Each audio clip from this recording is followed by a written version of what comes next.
Good evening, everyone. I am Jed. How are you? Guess what? For a change, it's raining.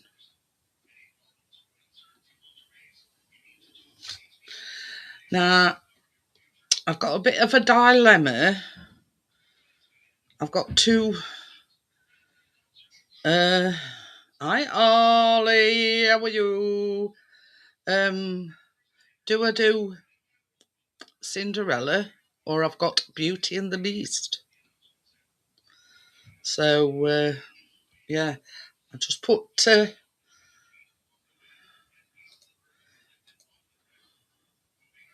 link in.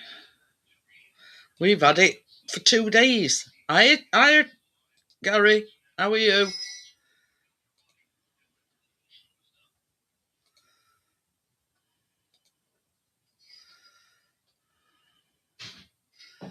So, yeah, it's like been like this for like 2 days solid. We've sort of had a bit of a break in between, but yeah, not much. So yeah, it's still raining. So I don't know which story to do because they're both quite long ones. Got the coffee? I've still got this, thank you. Got one of you. Yeah. You know, ones in your notes. So how are you, Amjad? Hi, Amjad.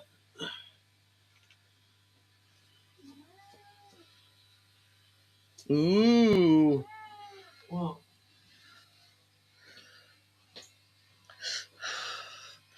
But yeah, it's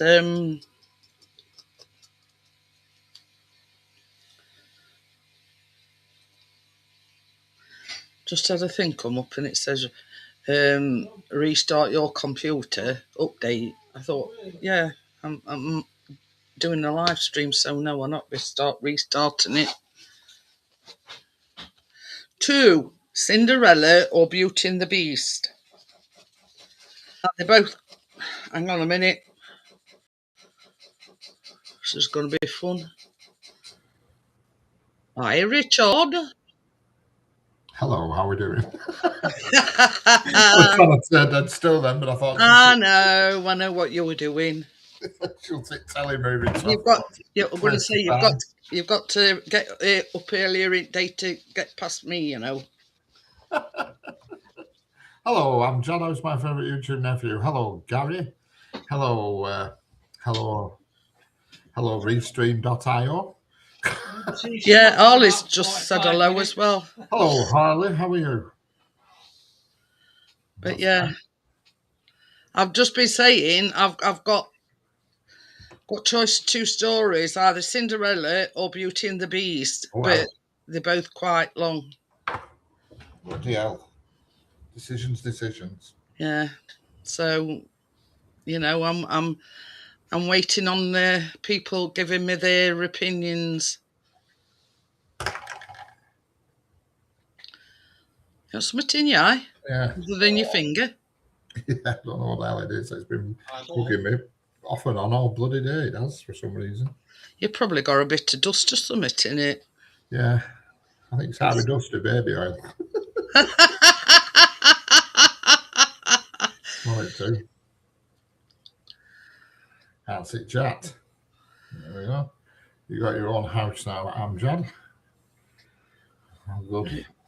He's on about he bought Asda's home make air fryer. But Gary! They're all bloody same. All the always end of days an element and a bloody fan. Did you manage to get some flat whites? No. I went in. Where have I been? I've been in 2 shops today. I went in Sainsbury's, and then I went in the little Asda, and they didn't have any. So I'm going to try again tomorrow because I tried another one of them Americanos, and it just didn't get any better. I'm just so mad that I bought 2 boxes. So I've got not 1 but 2. Fucking cat were flicking them around earlier. I said, "Oh, I found you a toy. You can have them." And she bashed it fucking pods around the kitchen. Oh dear! Waste the money there were. I might try and get some. I don't have sugar in it now. She's saying. I thought if you put a bit of sugar in, it might just take that shitty taste off it. Because I can't even place the taste, but it's not good. It's shit. Or even some sweeteners. Yeah, it needs some. I don't know what. You know, but bloody annoying. You find a shop that sells them cheap, then they're out of stock all the time. Stubo will be pleased. What, that I haven't got any flat whites? No. I'll take it Playing Forest. They'll take it. They won't have they? Well, they're winning 3-0. I do. I hate Forest. I hate Leeds. But I hate Forest more. So there you go. Yeah. Been pissed off much all day here today. We've got a lava lamp go now. Yeah, I don't know what it is actually. It's just blobs moving around. Yeah, it's like a lava lamp effect. Yeah. I know it's been pissing it down here all day. Yeah, absolutely dreadful. And I went to gym at 3 till 4. That was a shit time, that. You know, it fucked my afternoon up, so I couldn't do any streaming out because I had to be back over here at 3 o'clock. So it fucked me up a bit, really. Did that, bugging my day up. I'll make up for it tomorrow. Only got 1 phone on now as one of the dogs fell on top of my old phone. Yeah, I don't know how you do it, Gary. I could see in one chat, then I looked at right, and you're in another chat on another screen. He's in about 5 different chats. Oh, yeah.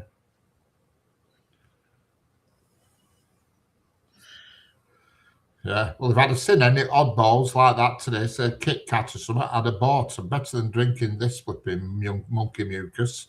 And all they had were Americanos. And they had the other two. They had the other one that's 2 pods to 1 drink. You know, that cappuccino. And I thought they don't. Oh, yeah.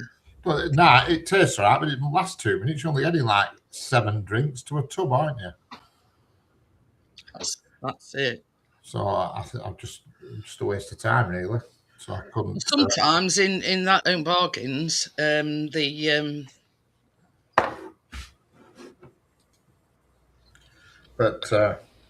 evening. Let's see if it behaves tonight. They've opened a new one bargains in Oswestwhistle, a brand new one, so I'm going to go in there tomorrow. But it's again, I don't know if they'll have it. You know, it's that one in Blackburn's huge, and when you got a dodgy hip, but it's right on the end aisle, it's a flipping nightmare. So I'm tempted to run the internet that runs around the garden from this window.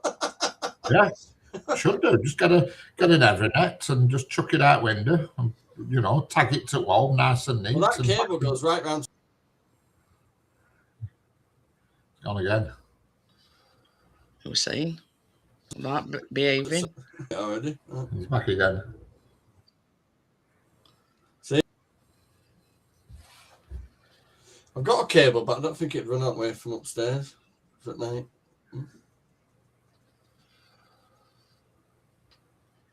See, it's only doing 2 bars. Let me have a 5-minute twiddle and see if I can twiddle some. No, if I could just pull the cable out of the summer house now, just pull it out the wall bit, I could actually just run it up here a minute. Yeah, Is it so too it's cold crap. and pissing down rain to be fiddling? I don't know. That's entirely up to you, Johnny. I've got one other cable. I'll see if that's long enough. Back in a minute.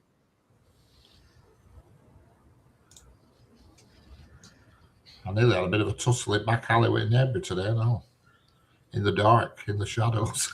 What In the the ladies? shadows. I nearly had a bit of a tussle with her in the shadows. She'd been putting some stuff in bin and it was pitch black. I couldn't see bugger all. And I just walked around the corner and bumped straight into her. I did. You know, and had a real good old bump as well. Well, it was funny. She made me It's progress anyway. I jumped out my bloody skin, I did.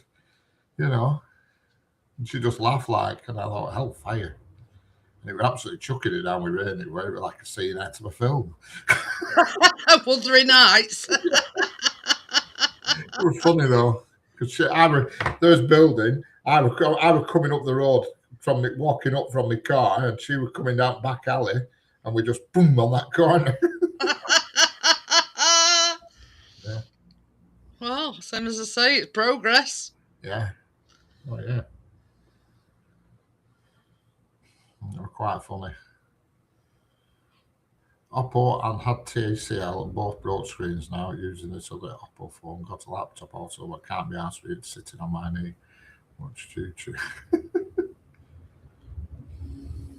Oh.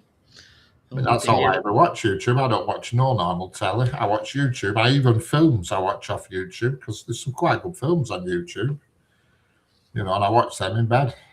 The only thing, obviously, you can't get on YouTube is good quality porn. But other than that, you know, I like good clean porn. I don't want any horrible stuff. Oh dear. But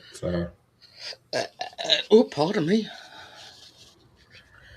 So that's you've done no, but absolutely pissed down. I'm gonna say it's been the same here. I've just done my glasses. Something on them. But yeah, it's been the same here. It's been pissing it down. Well, for 2 days. Yeah. Although, you know, we've had a slight break in it for a bit, but not for long. Yeah. See, even like Amjad says, Dragon's Den and Apprentice. I mean, they're on YouTube as well now. You can watch them on YouTube. You know, that's all I ever watch YouTube. I don't watch no normal telly now. You know, I don't watch either of them, Apprentice or.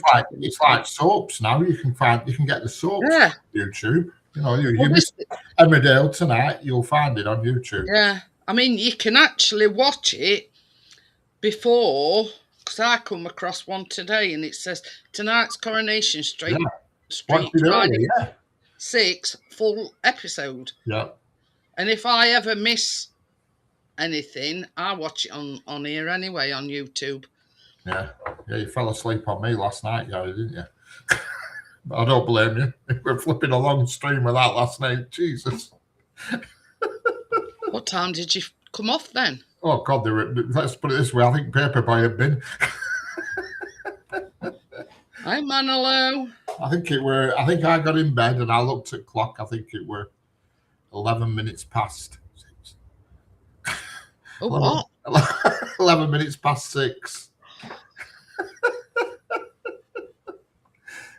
Yeah. And I was back up. I woke up at 10. I was bright as a button. I got up, shower, bit of the old baby oil, and then that's it. I was off again. You know. Fun. And that from 9 o'clock last night. Well, 9:15 last night. Yeah. Right. I think it was 10 past 6, but it was a good laugh. She's funny, that Heidi. She cracks me up. She's not backwards at coming forwards, that's for sure. My God. Well, proper entertainment value. I can listen to her all night. Funny. But, yeah, I think it was just after 6. I seem to remember looking, it was 11 minutes past 6. because I was absolutely starving. I'd not eaten anything from I dinner think I'd time. been out of bed twice for a piss by that time. And I'd not eaten since 11 o'clock that morning, all the way through. And I thought, no, I'll go to bed, and I just went straight to bed. So when I woke up at 10 o'clock, and I felt like I was walking out of Belson. I could have eaten furniture. I was starving. Gary says he fell asleep about 4 o'clock. Yeah, Gary says, yes, she's a great addict. Oh, yeah, she livened it up. There's no doubt about it. She's funny. You know what I mean? She's just straight out with it. If she wants to ask something, boom, straight out with it. No messing. That's it. That's the best way to be. Funny.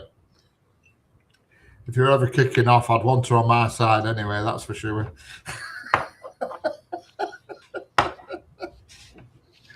Excellent. I loved it. Oh, yeah. It's good. But, yeah, I think she's had a what's it full of you know who. Oh, yeah. Well, it's just same old repetition all the time, isn't it? Just all they do is fall out and call each other. And you get bored of seeing them after a bit. You just think, all they do is in the chat, they're just falling out and slagging each other off. And I'm like, you don't want to watch that all night. You just want to laugh. I was sore me last night with laughing. I was laughing that much. Flipping ribs were aching when I went to bed. And Cat were knackered. Cat were looking at me like I was bloody simple, thinking. Aren't you normally in bed by now? She's looking at me thinking, what's he doing going to bed at this time now? She couldn't work it out. So I give her some food before I went to bed. I give her a sachet of food. It really cocked her clock up. This morning at 10 o'clock, she was jangled when I got back up again.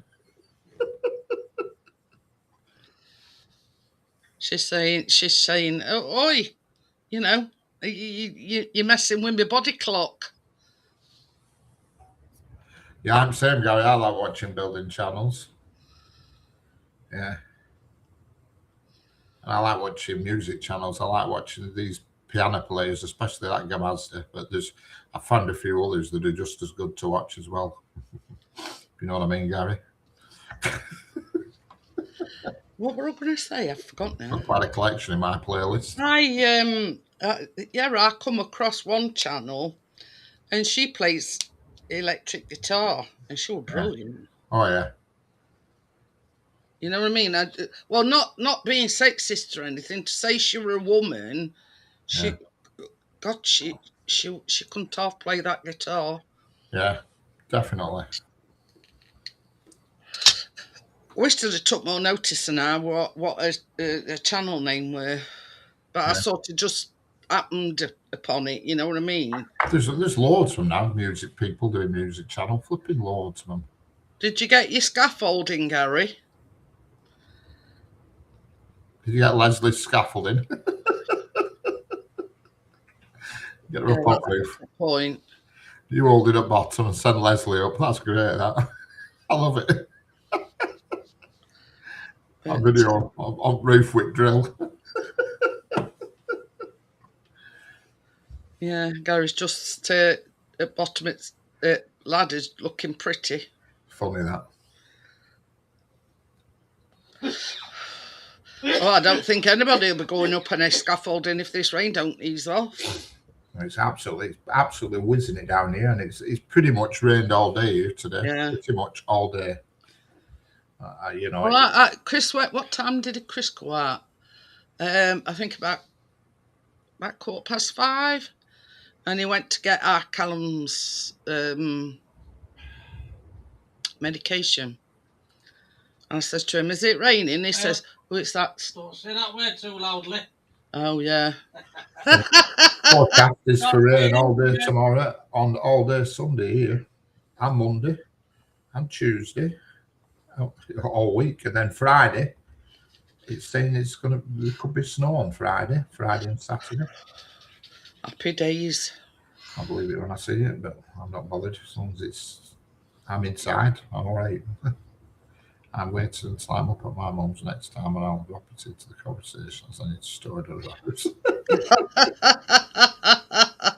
I'm sure she'll be all right with it storing in the garage, Gary.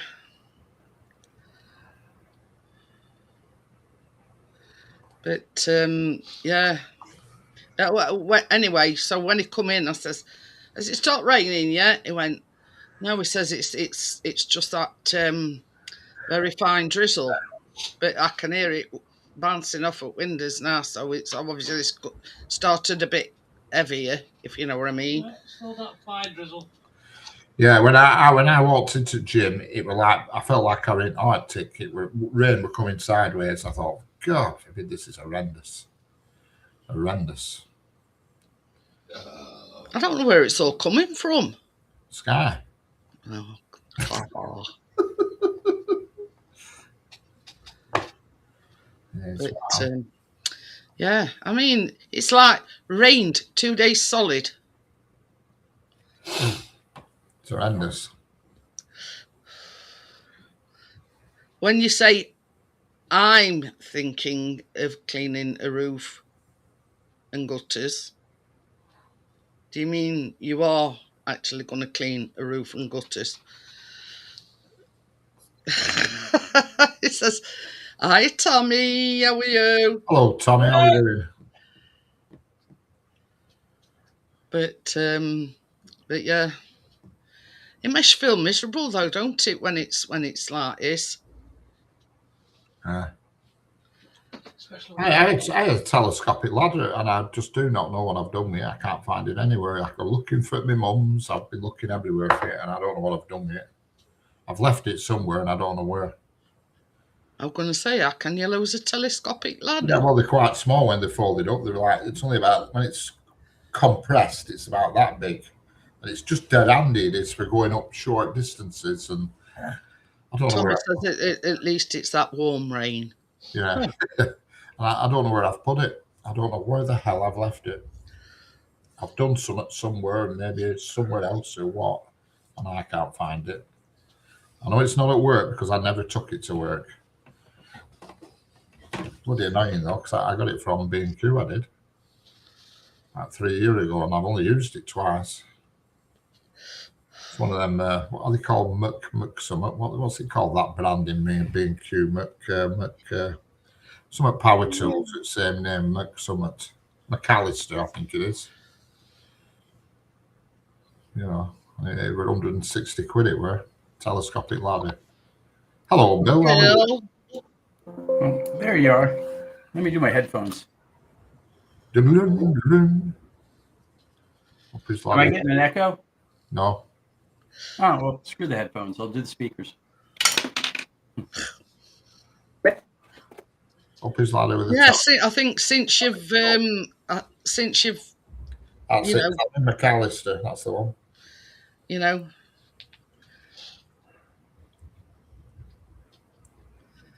yeah, Ooh, and, fancy. you know, we all wires and everything. It seems to be all right.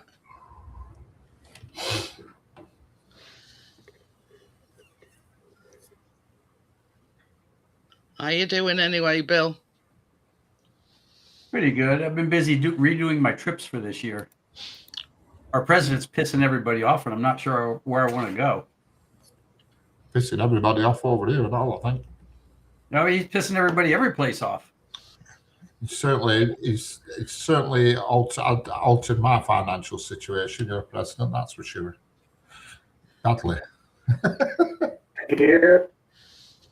Yeah, of course, I wouldn't actually say anything because it's not in your best interest to get on his bad side. Yeah. But so I wouldn't actually call him a dick. No. I would not do that because I don't want to get on his bad side. I wouldn't call him a butthead. I would never do that. I would never call him a narcissist either. I'd never do that either. Yeah, he gives dementia a bad name. Yeah. Where's my click? Headphones. Click. I'll give him credit. He's entertaining. That's about as much as I can say about him. He's entertaining. He's entertaining when he's not too close. It's like watching a firefight with people with rifles and stuff. But if you're not too close, it's interesting. If you're too close, it's a little he's scary. put these tariffs on stuff. It's not good at all. Well, the latest news around here is he most assuredly will never, ever, ever, ever, under any condition, attack Greenland in any way. Because he's been promised by both parties here that he will be impeached before the first bullet gets shot. He'll be gone. Well, they said they won't go quietly anyway. They'd put up a fight if he did try. Well, it's Greenland, for God's sake. Yeah, there's only about 50 people probably live there. Yeah, I mean, Watch my battle, would it? you could send enough people to each have one bullet and still kill everybody on the island. Yeah, there's not anybody there. There's 56,000 people there. The Air Force has more than 56,000 people, and most of them have airplanes. Yeah, but all I know is when you go in pharmacy, the prices have shot up in pharmacy for stuff that comes from America, because there's loads of drugs that come from America that are in our pharmacies, and the prices are doubled on some things, doubled. You know, unbelievable. Well, we've been suffering through high pharmacy prices for 50 years, so. Yeah, ridiculous. The stuff I get's gone up by £100 by a whammy. 100 quid increase, and that's pure and simple because of the tariffs. I got good news today. After, when you're diabetic, your blood sugar is highest in the morning, right? After 9:30 in the morning, my blood sugar hasn't gone over 100, even after eating lunch and breakfast. That's good. No idea why.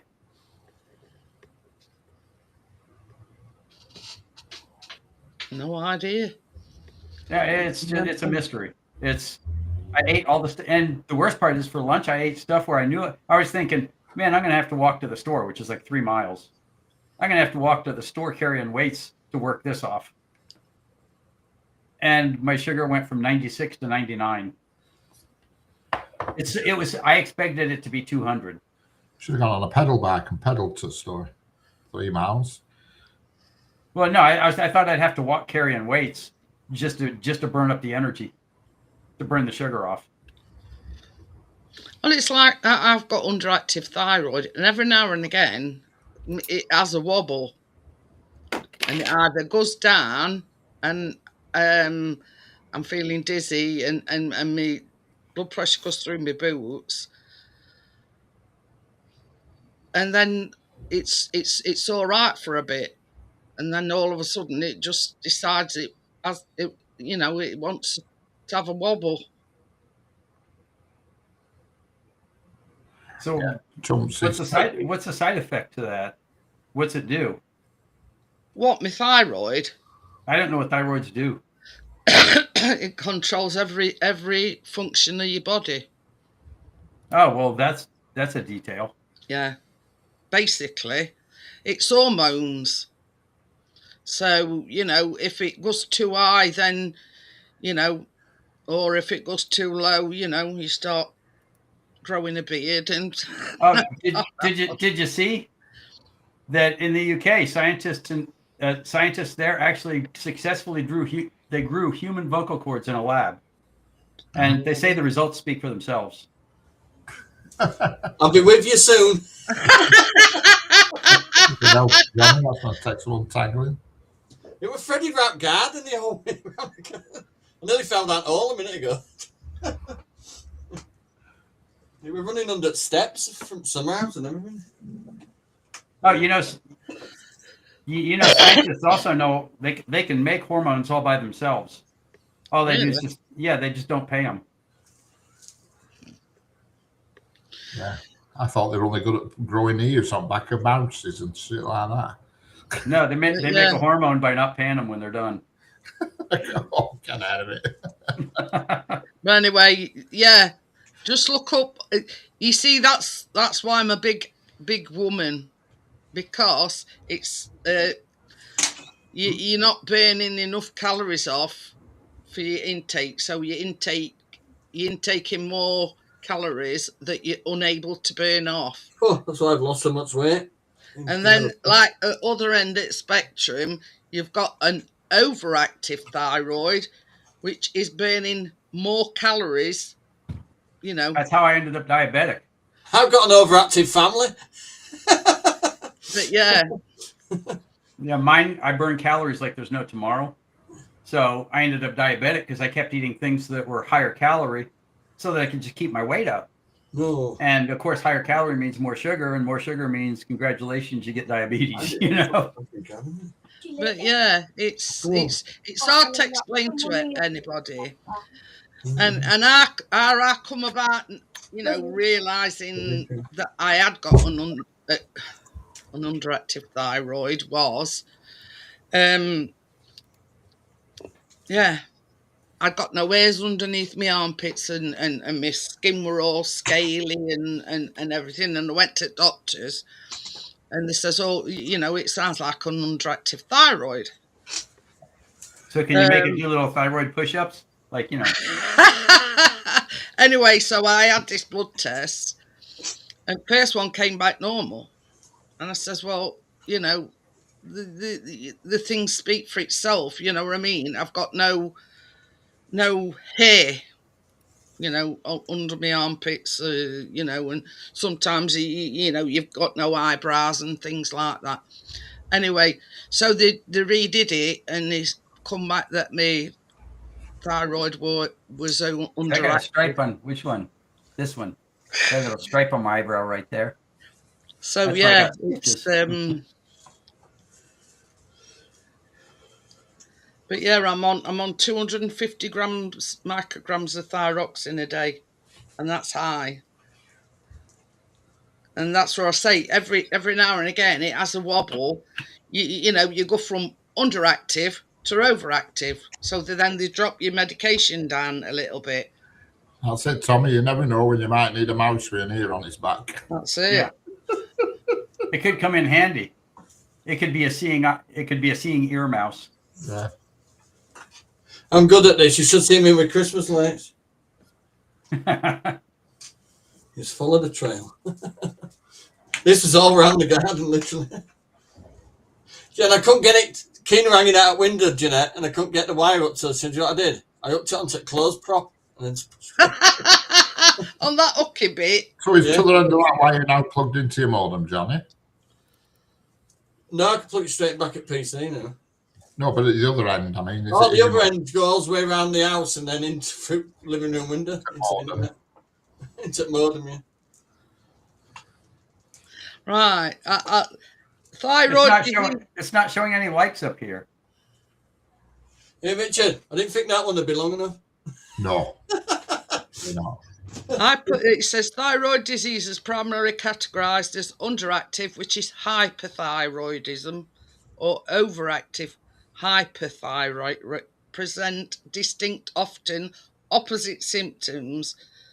Hyperthyroidism causes fatigue, weight gain, cold sensitivity, dry skin, and constipation, while the other one causes weight loss. Yourself getting that one. It says symptoms of an underactive thyroid: when the thyroid does not produce enough hormones, the body's metabolism slows down, leading to fatigue and weakness, weight gain, sensitivity to cold, feeling cold more than others, dry skin and hair, thinning hair, brittle nails, constipation, slowed digestive function, depression, low mood, or difficulty concentrating. It says physical changes, hoarse voice. Yeah. And it says heavy or irregular menstrual periods. But I did have the, you know, the latter. Bloody hell. Do you get it? Bloody hell. Yeah. Hang on, where's my internet plugged in? And it says common causes include autoimmune diseases, Hashimoto's for underactive, and Graves for overactive.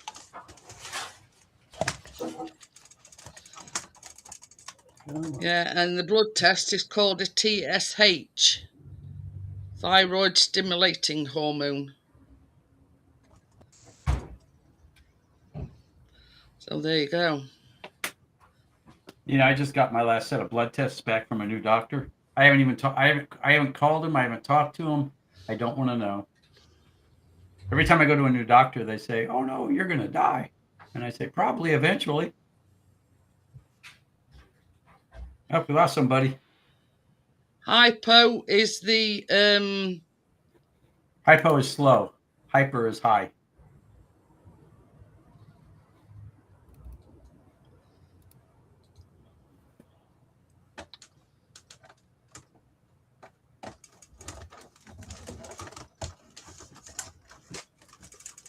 Bloody Nora.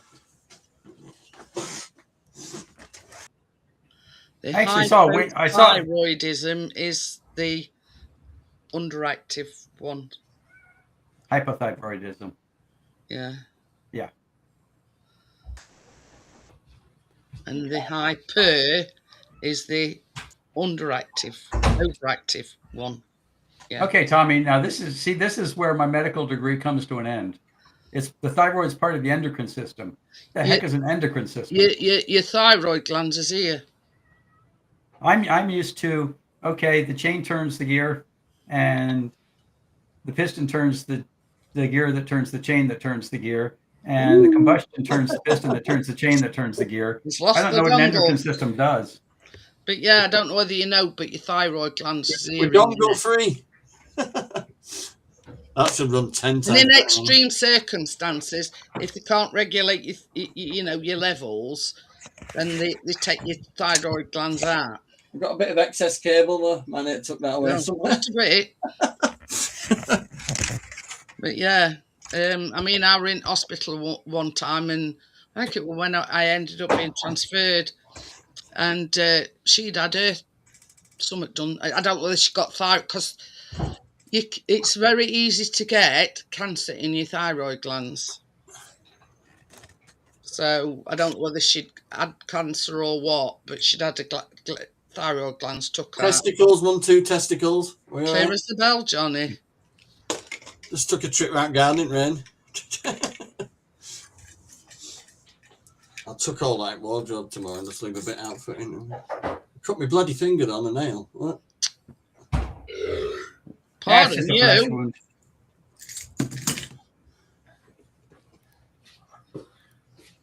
Running away, are you? I'm a Monty Python fan.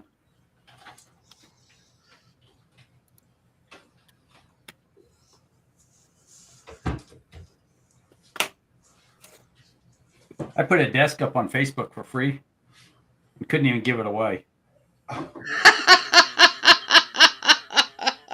You know, you put alt for free on around here, you freaking go with it. I didn't know what to do. It was, how do I make it less than free?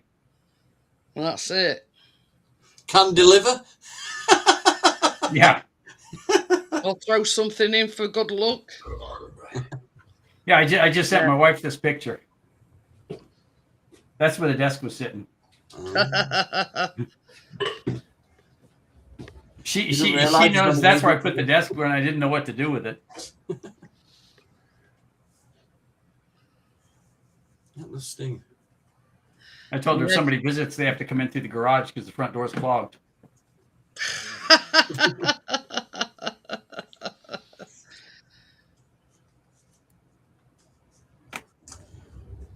Right, so shouldn't have any more internet problems now. Tommy's been Googling. I haven't even got the chat. Apologies, everybody. If anybody said hello, we'll be done. You see, that's one of the reasons, Tommy, why I get free prescriptions is because it's a lifelong thing. You know what I mean?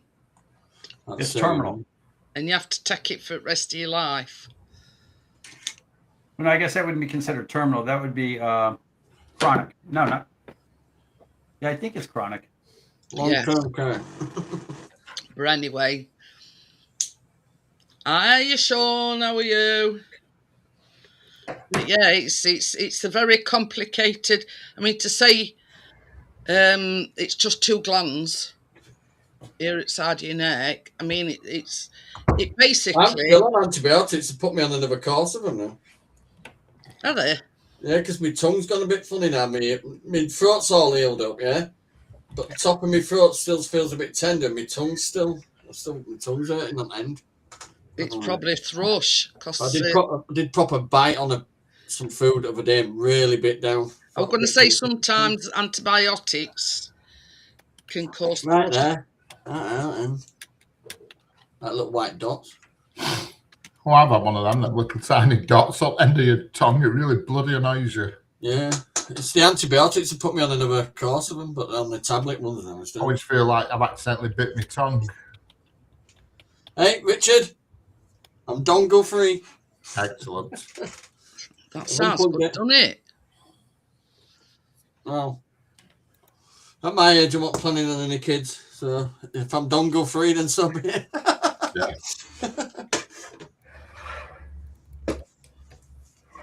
Lot better. What's wrong with your pancreas, Bill? Is that what produces your? That's what makes insulin. Yeah, I'm going to say, is that what produces insulin? correct. Yeah. I've done the bathroom now.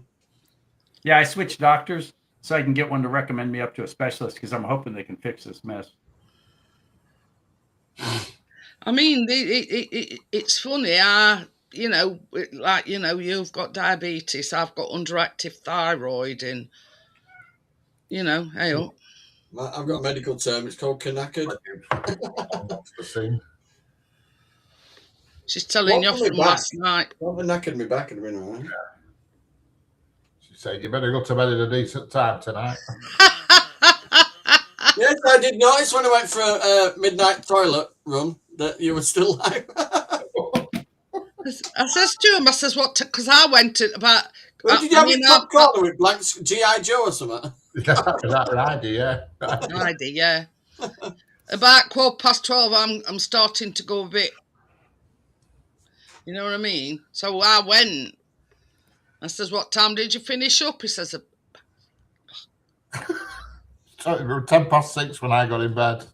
Bloody no. And I was back up about 10:15. Me thought that, But by the time it got to training time, you were fucking falling asleep. Me thought the world had gone mad. Correct. Hello, Sean. How are we doing? The cat pulled an all-nighter. So we bribed her with some meat. Hey. Hold the front page, Johnny.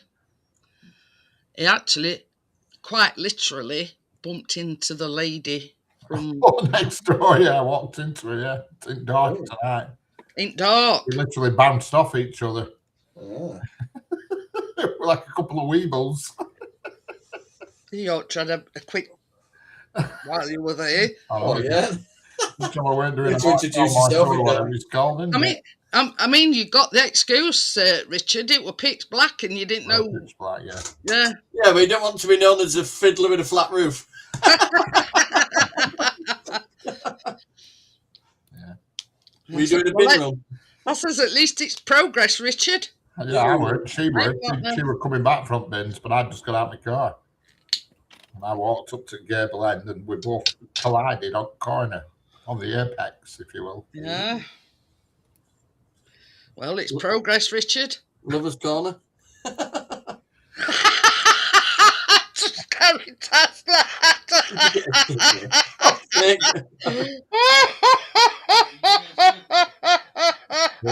Relax now after the gym. Yeah, I've been gym today, Sean, this afternoon. Well, you're not answering Gary's question.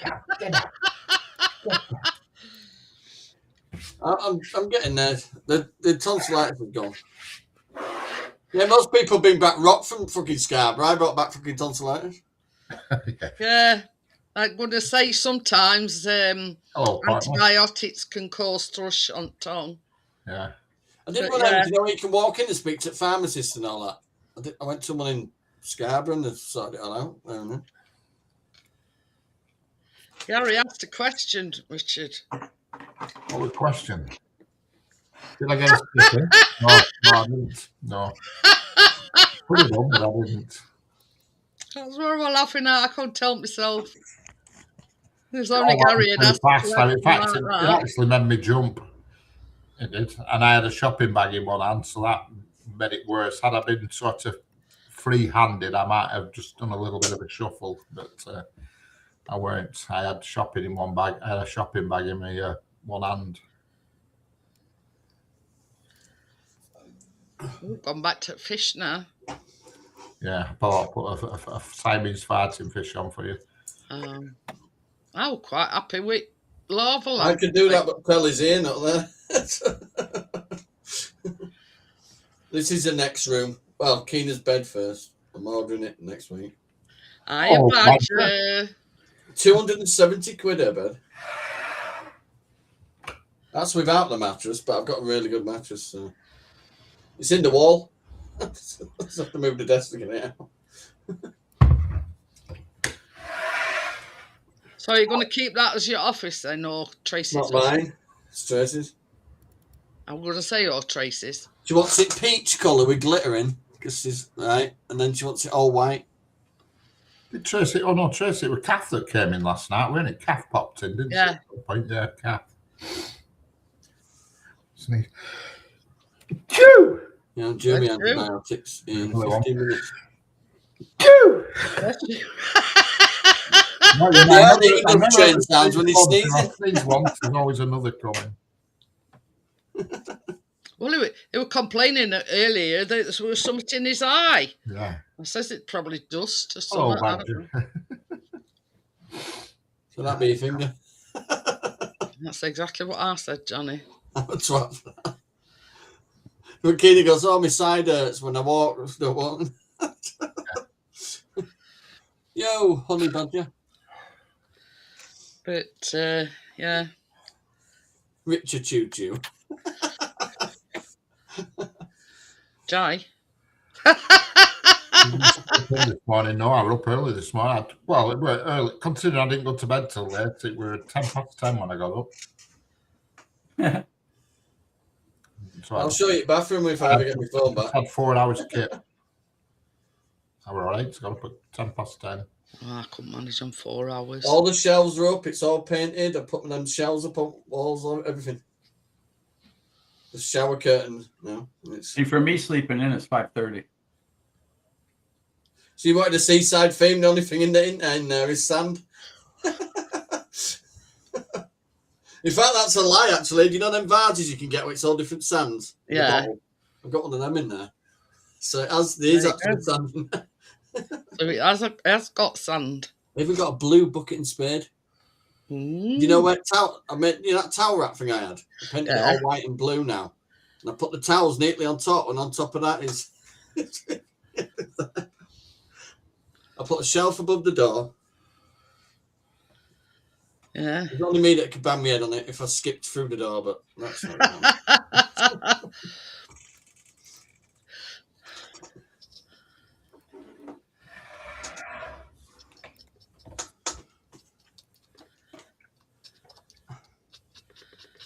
So there you go.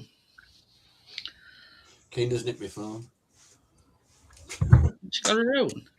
Yeah, I never remembers to charge it. So she comes after mine. Brilliant morning, Tommy. I'll be back on it tomorrow, don't you worry. No doubt about it. Rest in peace, Saif Al-Saslam at Gaddafi. Very good. I saw him a little other week. He looked a bit ill. Yeah, if it stacked shelves in our house. Yeah. Grim Reaper were behind him going, oh, you won't need that where you're going. That pharmacy I go to on petrol station, did I tell you, it just physically totally disappeared. It didn't just close, it totally disappeared, vanished. The building and everything vanished all in one day. It's called Forecourt Pharmacy, it is. And we're on the petrol. Get down. Get off the keyboard, down. And one day I went, and the next day, just gone. Actually, physically the building and everything gone. You know. And I went today and got some petrol, and I'm just looking at this Burr tarmac with this pharmacy, and I just looked further down, and it's It's appeared again, but in a different place. So what they done then? Just Oh no, they've demolished the actual pharmacy and then they've moved into a brand new building on the next block. I thought they sort of been in middle at night and moved it. I can't believe Hey, it. you got the car park at Rothwell, yeah? They had a full row of brand new charger things, yeah, for cars.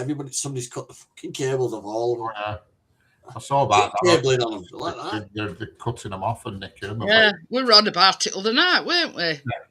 Brand new set, though, all big flashy bloody things. All It was showing you like this news article, and it says that you know the new fad is cutting charges, and it's easier than trying to get it from side at motorway, isn't it? But yeah, because it's got copper wire in it, hasn't it? Or something. The cabling's high power kits like that. It's like that, isn't it? Yeah, it's like the cable you get outside at motorways for lights and that. But yeah, 1 minute. You know, they've gone from whipping catalytic converters off of cars to, you know. I hope I ain't got no choice, Tommy. You know, if my bladder says you need a piss, you need a piss. But since I've been taking that magnesium, I mean, I not say every night, but other night I actually went 4 hours without getting out for one. Yeah. Now that's a record for me. That is in a long time. Yeah, I've gone a few nights without getting up at all now, and I'll check. What I've started doing today is take one in the morning and one before bed, because it does say on packet. I had a look this morning. It says take 1 or 2 daily. So I thought I might take one when I get up and one before I go to bed. Just take mine in one foul swoop. You know. Take it before I go to bed. It's all right. We're on about magnesium, Bill. Yeah. I was keeping up, sort of. But I'll give that a whirl. I never even looked at packet. I just took one every day, and then it does say 1 or 2. But there you go. But I must say, since I have been taking it, I've been sleeping relatively better. You know what I mean? I mean, normally, if I get out in the middle at night and I get back in bed, it takes me a while to nod off. But yeah. You know, magnesium is a metal. Yeah, definitely. Yep. The plates on my skates are magnesium. I ain't got to go past any metal detectors then. Nah, you're all right.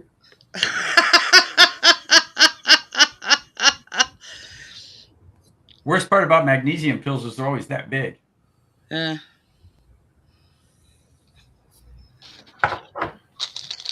But I don't know, Ruben, it says something. What? Yeah. But that's not even a big one. No. I've got bigger. The omega-3 fish oil, that's even bigger. Yeah, I've got the little list I take to counteract the diabetes drugs, and the magnesium's the one I don't like taking. Non-ferrous, Tommy says. That means it's got no iron. Non-magnetic, basically. A bit like stainless steel. But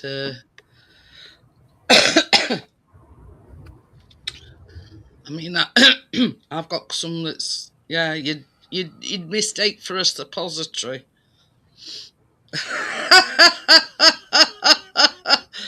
Oh dear. You know the difference between an oral thermometer and a rectal thermometer? Go on. Mostly just the taste. Yeah. And where they get sugar.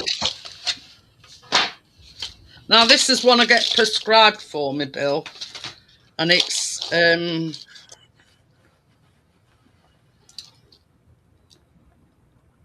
£24 vitamins and minerals. Look at the size of them.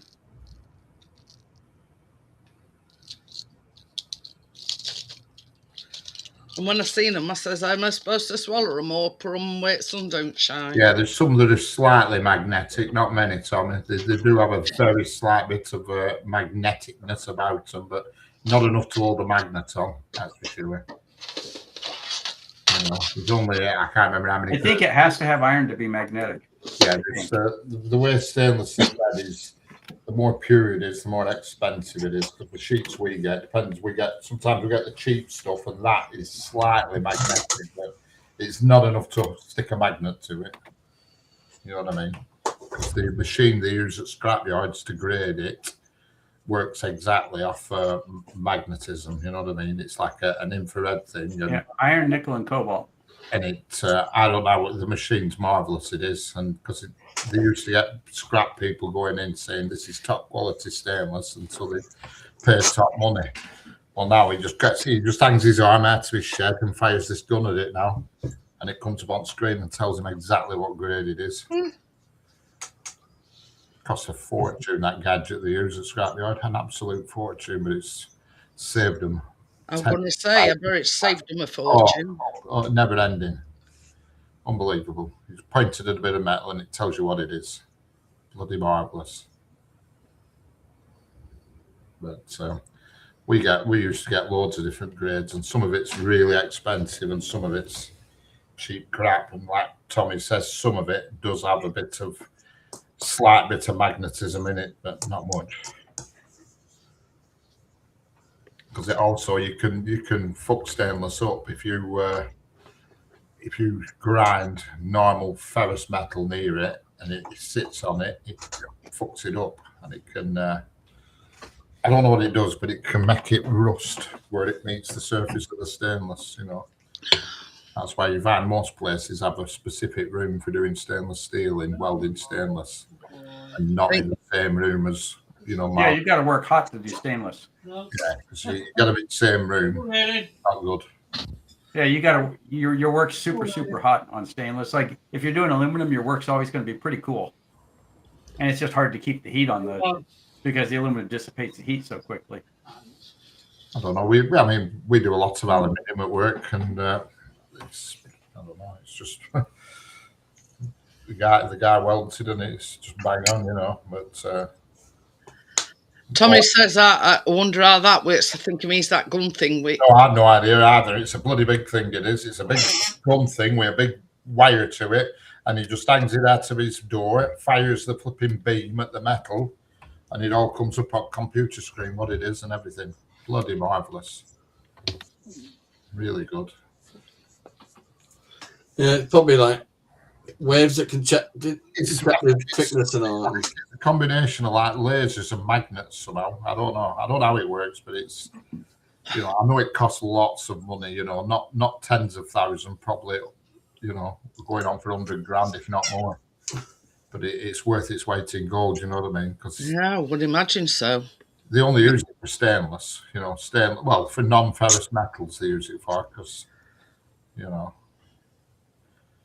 and all that, you know, argon, yeah, gas shield. But I don't know how it works. I don't think there's any gas in it, that's for sure. We go for tons of argon at work, loads of it.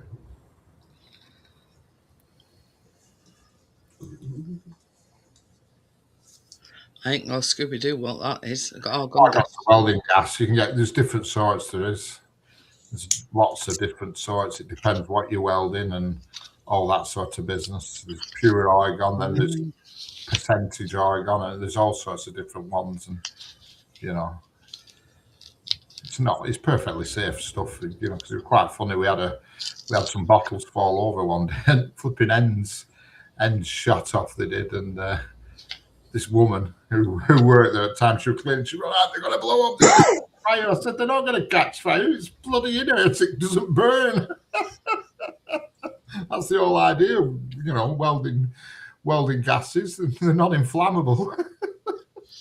Hannah says Hey Rich, I saw that Train Kid is the new presenter of Amazon's show The Grand Tour.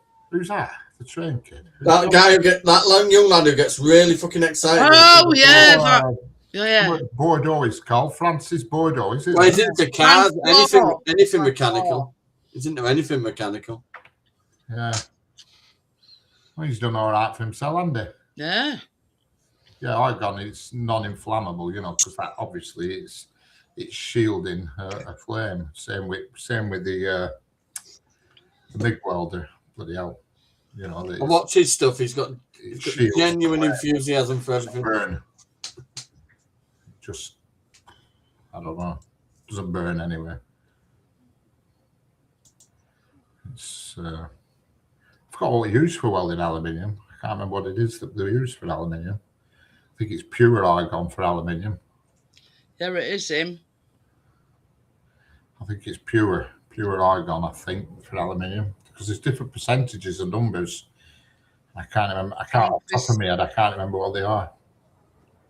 Yeah, but he's a tall. I think aluminium's pure, because you use a different kind of welder for aluminium. You use a welder called James Engelsman and Thomas Holland. synergic. What you call a synergic welder. That's what you use for aluminium. Well, big companies do. I don't say other people use other things, but if you're doing it mass, lots of it.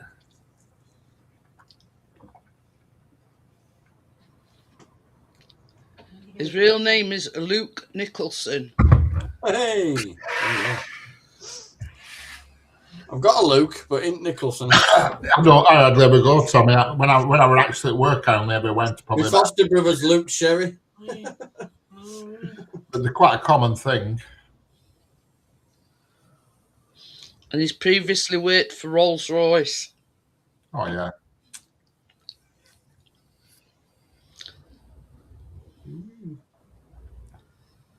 Oh, what's that? Yeah, Richard, you know that Tasty Classics channel? Which one's that? Does it gets old bangers and does them up? All right, yeah. I don't know if I've seen that. I thought you were about. I've just put into raffle. He's got a Jaguar XJ. Do you know the old one? Yeah. He's raffling it off. So I've got, and then what's the other one called now? Does he deliver? Car or something. I bought a ticket to win an Audi RS. Yeah. It says other two are YouTubers, and the channel's called Throttle House. Yeah, what's the few ones? I've entered a few competitions with that guy who's has a YouTube channel. It's called Shifting Metal. He's right down on South Coast. He is. Yeah, I know that one. I watched that. Shifting Metal, and he raffles a lot of cars off, and I bought a few tickets for that, and And that Thomas Holland, he's Canadian.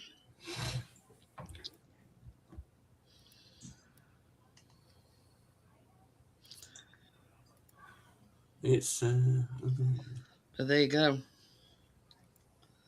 Is that a bad thing?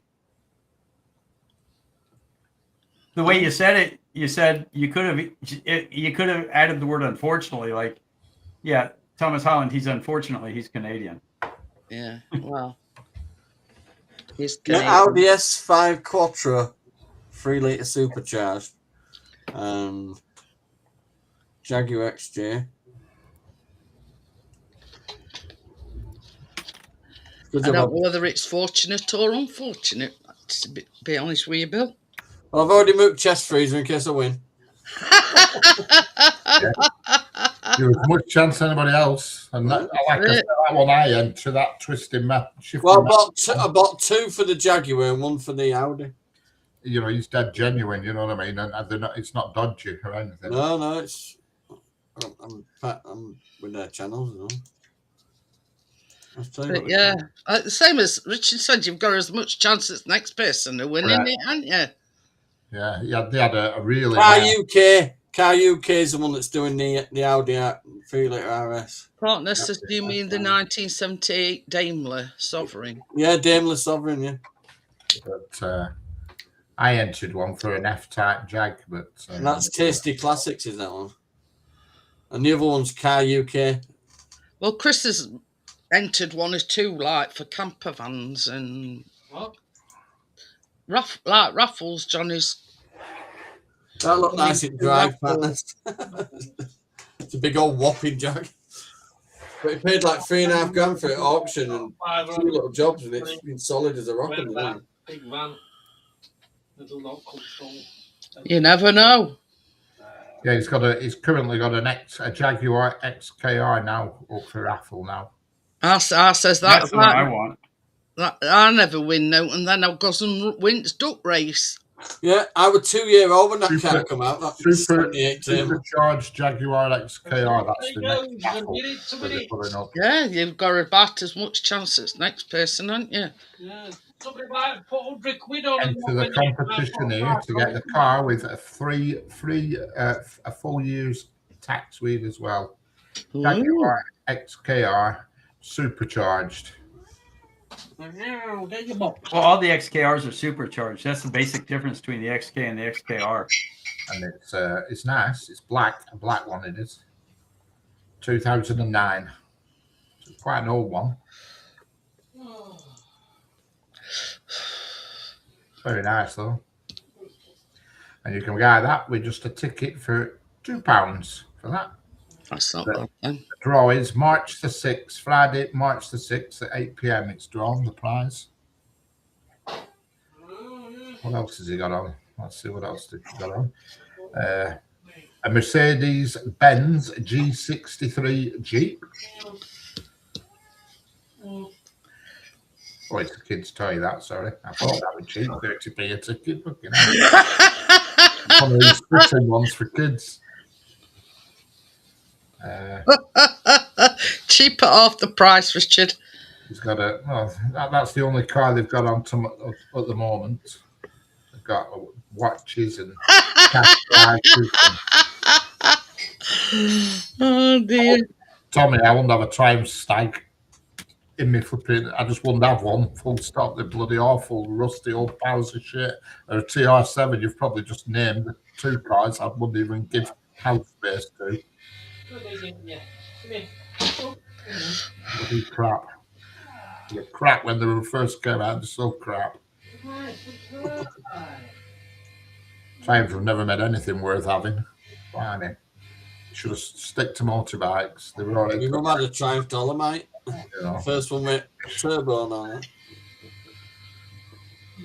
stick to motorbikes, and they weren't particularly brilliant at that. It was chocolate brown.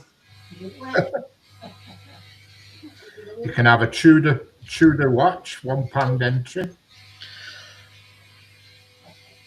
Tudor watch. What's he doing? Raffling all his worldly belongings? Oh, it's always he puts raffles on every month. He does. It's called Shifting Metal, but you don't get an image driving a Triumph or anything with Triumph written on it. You don't get an image. Yeah, I got 2 tickets for that 1978 Daimler, and then a one for 2011 Audi S5 Quattro 3 litre supercharged with sports pack. Yeah. I know. Because it's 10. That's it there, Richard. Yeah. Very nice. You look like flipping Inspector Morse riding around in that, John. It's nice, isn't it? It's 10, Dad. Right. Should I? Whatever you want. I don't want it. Well, don't go to sleep yet then. Facial caving, Keena.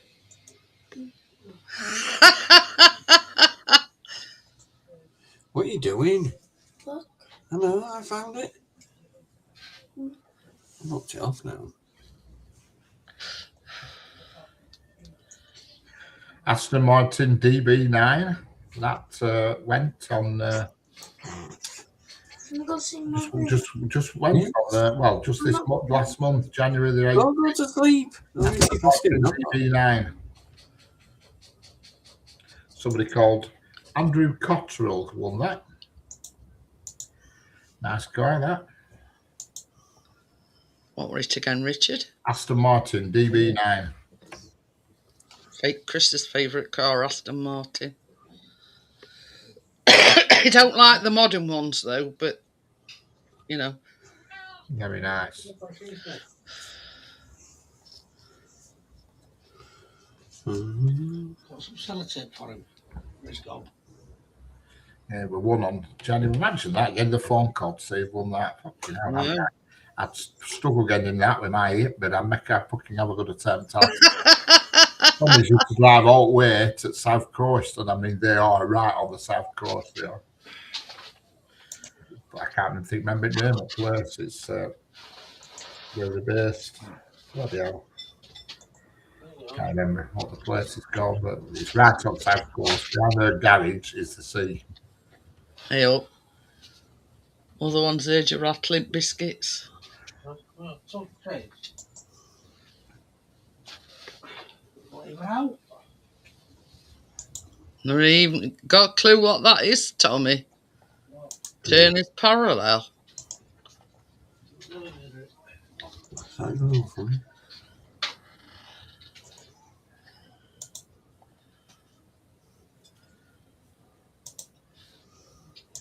So if you could choose your favourite car, Bill, what would it be? What your utmost favourite? It depends on what it's. All my cars have jobs. It depends on what its job is. Oh My favorite to do what? no, well, I mean, just your favourite. You know, if you could choose the ultimate car and you got free reign on what you could choose, what would it be? Do I have to drive it every day? I don't know. You're asking too many questions. I'm just asking you what your ultimate car would be. Yeah, you could just pick a car, your ultimate. What would you pick? Well, there's a couple I like. I like the late 70s, early 80s Lamborghini Countach with the big fin on the back. And That's I also the, like the 70 that's the Corvette with the big block and the side pipes. Very nice. That's not on my list. What would yours be, Richard? I have no idea, to be honest with you. I'm not that asked about them, to be honest with you. I couldn't think of anything off the top of my head, just instantly off the top of my head. See, if it's a daily driver, you want top of the line, brand new electronics. No, my Jag doesn't have any problems electronically. But if you're driving it every day, it's nice to let it drive you around occasionally. I use a cruise control at motorway. If it's a Saturday night special, then you want something with a whole lot of motor. Oh, she does all right. I keep getting tickets. No. I'm behaving now. What would yours be then, Johnny? Right now, anything comfortable now, to be honest. A Jag automatic, but a bit higher up. Yeah, mine would probably be some sort of four-wheel drive, but I don't know what really. I do miss the RAV. I'd have the RAV back to her. But I don't know what. But I think mine would probably be some sort of four-wheel drive. A Lamborghini Countach. 4-wheel drive, baby. Yeah. I won't get a Bentley four-wheel drive. I think they're horrendous looking, them Bentley. Oh yeah, I watch Hudnut as well. Yeah, he's doing it all. Good way of making money, don't it? Because they buy a cheap car, just do it up. Like most of them never pay more than a couple of grand for one. Do it up and then it's like my regular cars that I drive are the XK, right? The Jaguar, but it can't carry anything. It's got no trunk, pretty good. No back seat. Well, You can put like a box of tissue in the trunk, and that's it. No, mine. The seat. Chat's gone. Where's Chat gone? Yeah, but I drive an XK. That's my sporty car now. He's 'cause been I got rid doing of the that Corvette. quite a lot just lately. It even kicked me off other night. He's back again now.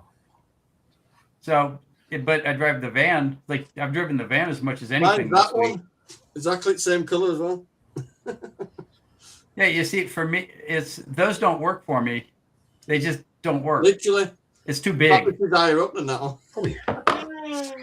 Hi, Sanger. How are you? Oh, That's and that's one's for parts. Hit your parts car. Been ransacked. Tommy these says a different things. 4-wheel drive's about as handy as a Mass with an ear on its back. that's just where you're wrong there, Tommy. They are handy. No, you can't. 4-wheel drives handle better than 2-wheel drives for a kickoff. But yeah, but you get a big engine, a manual transmission, and rear wheel drive.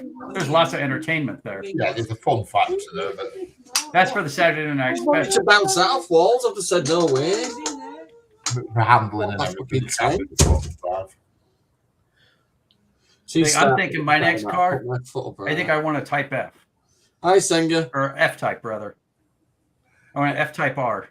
That's what we're on the raffle in December as well. What stupid question? Do you mind if I bounce a ball off the wall at 10:15 at night? You got to ask yourself, is it going to hurt anything other than entertain the kid? No, Yeah. because there's kids next door as well. And they'll probably be asleep. Oh, I always forget that it's late there. It's 4:20 in the afternoon here, or 4:18. Car's lying at my door for the bin. Our not daughter, she's bought a new car. I think she collects it tomorrow, just because she doesn't want to pay a bill to get the clutch done in her old car. And I said, what are you going to do now with that car? I said, you've got a car now, it's stuck at the front door with a knackered clutch. She said, I'm just going to scrap it. I said, scrap it. So You don't scrap a car for clutch. yeah, I mean, it's not my cup of tea. It's a Fiat 500, 2014. Oh, no, they're all right little cars, though. 2014 Fiat 500 and clutch has got See, it. now I'd scrap a Fiat 500 when it ran out of gas. They're popular little cars, then. And she's scrapping it, so she's going to get like 200 notes for it. I said you should just put it on Facebook. Needs a new clutch, and you probably get a lot more for it. But I just don't get why she didn't trade the bloody thing in for the car she's bought at the garage. That's the point. They'd have just whacked another clutch in it, wouldn't Yeah, of course they would. they? They'd have probably arranged collection of it as well. Yeah, It's her first time out, isn't it, car-wise, isn't it? I just leave them to it. She just went off and did it all on her own bats, and I thought, right, forget it, do whatever you want. But I would have certainly. She'd asked them at garage to fix it, and I think they wanted 600 quid to fix the car, which is That's about right, clutch-wise. But anyway, Sounds right for a clutch. she just wandered off and went to this other garage and bought another car and didn't think. I said, well, what the hell are you going to do now? I said, you're going to have to keep that tax. You can't just leave it on the street and let tax run out. You're going to have to keep that legal while it's sat at front door with a knackered clutch. So I don't know. I don't know what the hell's going on. Keeping out of it. Okay, well, I'm getting hungry. I think I ate lunch. Did I eat lunch? Yeah, I ate lunch. I'm getting hungry again. Just having a conversation with yourself. That's the bad thing about not having short-term memories. You forget if you ate. I said to her, if you get the clutch fixed, say it costs you 600 quid, I said you could easily get 1,500 quid for the car because it's immaculate, you know what I mean? Yeah, so that's a $900 profit or $800 profit. Well, yeah, it's not a profit because I think she paid about 3,500 for it when she got it. But as opposed to scrapping it. Yeah, definitely. Yeah. That's what I said. I said, get it fixed and then flog it. Yeah. Yep. You got to spend money to make money on that one. Do they listen? These young kids? No. So I don't know. You see, I didn't even. She didn't even tell me clutch had gone. She just rung me up. She just sent me a text message saying, "Oh, I bought this car. What's your other car?" She said, "Oh, clutch is gone."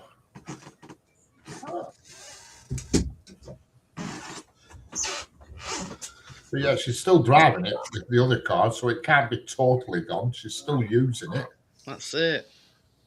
It's not totally marooned.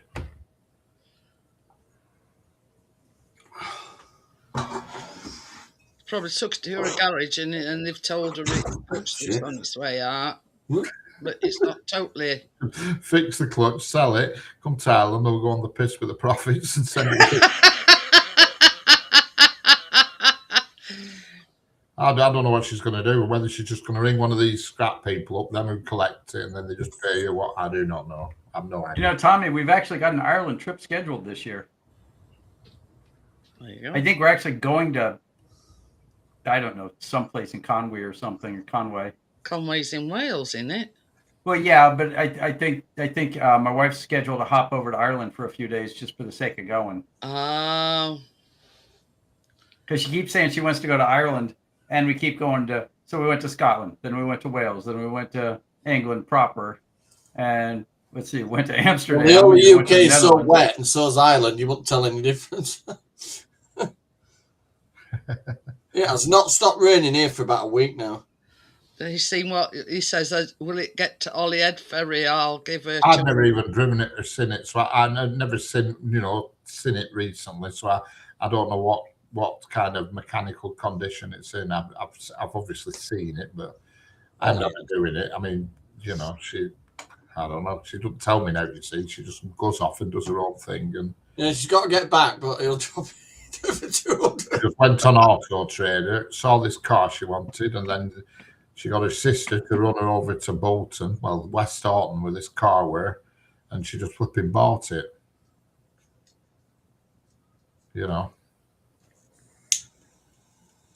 I said, so you just spent nearly $5,000 on a car, and you've got one with clutch knackered. You should have got it repaired. It's like just flushing money down train, You isn't don't it? know where to put it. You can't sawn it, can you? You've got to pay for two cars. Keeping out of it. Just leave them to it. Yeah, sometimes with a car, it's it could be a whole lot more than the clutch. It could be a clutch, and it also needs this, and the tires are no good, and I mean, to be fair, tire on the little Fiat 500 probably only cost $10 a piece anyway. They're only cheap. Yeah. Hey, mine's Yorkshire rain, Tommy. Bloody freezing. See, now I have to go look so up what cold and windy yesterday. Zero the rain hurt when it hit you. It was so cold, the rain hurt. Tommy, did you get any news on what happened with the bus, Tommy? Did you find anything out? Oh, yeah. Has anything been said? It's all right. There were a bus. There were an accident other day, and they killed somebody. But it just like veered out of control. Okay. And we're wondering if we were on about it last night, weren't we? Yeah. If the driver had a medical episode, or because there's not been much said about it. Janine, nobody asked what your favorite car would be if you could get any car. Jesus Christ. Disco. Disco fever.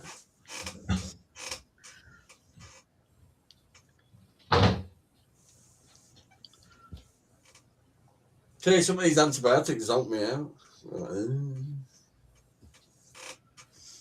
Back of my throat's fine. Just top of my mouth, just the back of my teeth, roof of my mouth, and my tongue. It's probably thrush in your mouth. I hope. Knocked him off now. Yeah. Did it say give any reasons, Tommy, as to why it happened?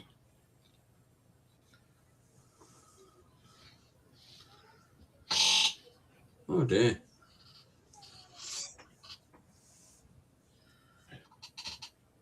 But getting whammed up back in the bus at that age, that wouldn't have been good, wouldn't it?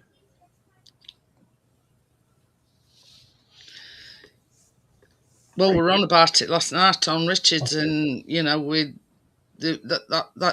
all they said were the bus had careered into some pedestrians and lady driver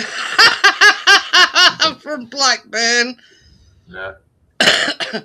Didn't say Blackburn. I don't live in Blackburn. Don't associate me with Blackburn. I can't stand Blackburn. It's a crap hole. Well, I'm going to get another motor in March, me. Then since weather clears off, we can start on Jag then. Stop it. Are you decided against that Ford? It's It's knackered. I've done an MOT check on it. It's so bad. The rear lower arms are at risk of exploding, basically. Under tension from spring, but there's no mount left. It's just gone. It's got loads wrong with it. She just mentioned brakes. It's everything. Subframe, all that. It's fucked. It were in Ireland. Dublin, I think. Well, they're building an extension soon, so they'll probably just get a scrapyard to come and pick it up. If it don't fall apart when they're pulling it out of the drive. No, it were under dangerous on the MOT failure. That the rear suspension, yeah. Said rear suspension prescribed mount seriously deteriorated to the point of somewhat of snapping or something. The driver of the bus was a woman, Tommy. A woman in her 50s. Really? The bus driver. Yes, on Facebooking. For God's sake, Cat, don't keep chewing them, you bastard.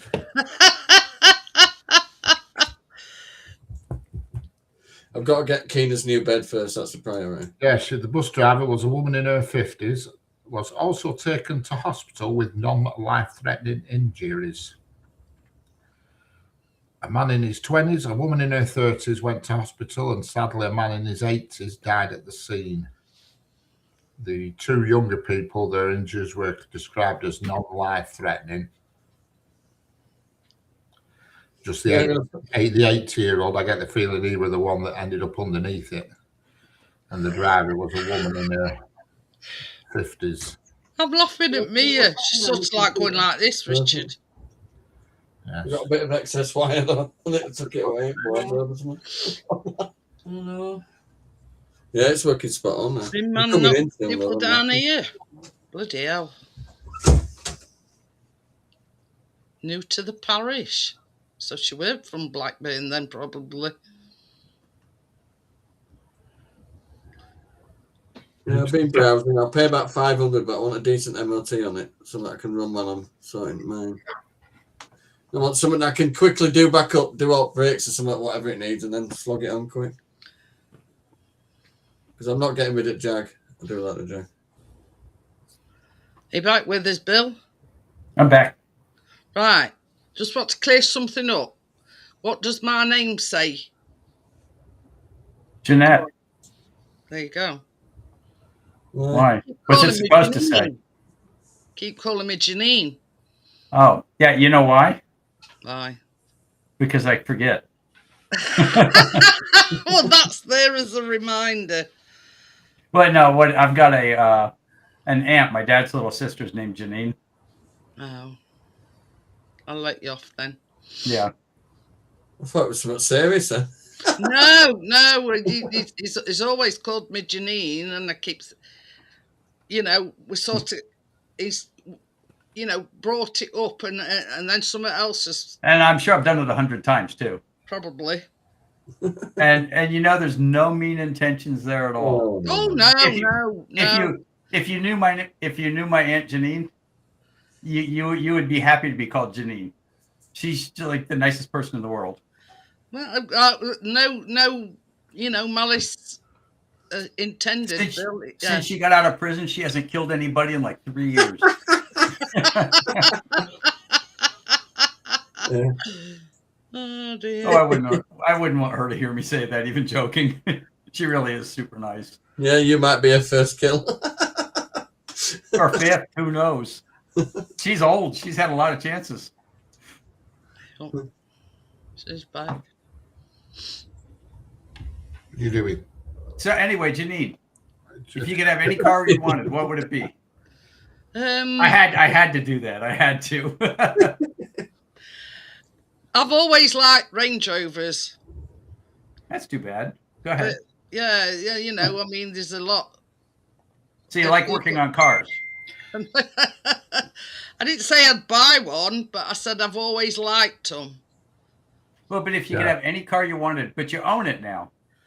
Yeah, I mean, but you have to take care of it. If you've got the money to afford a brand new Range Rover, to just buy one like that, you've got the money to afford the garage bills that go with anything that has a Land Rover badge on it.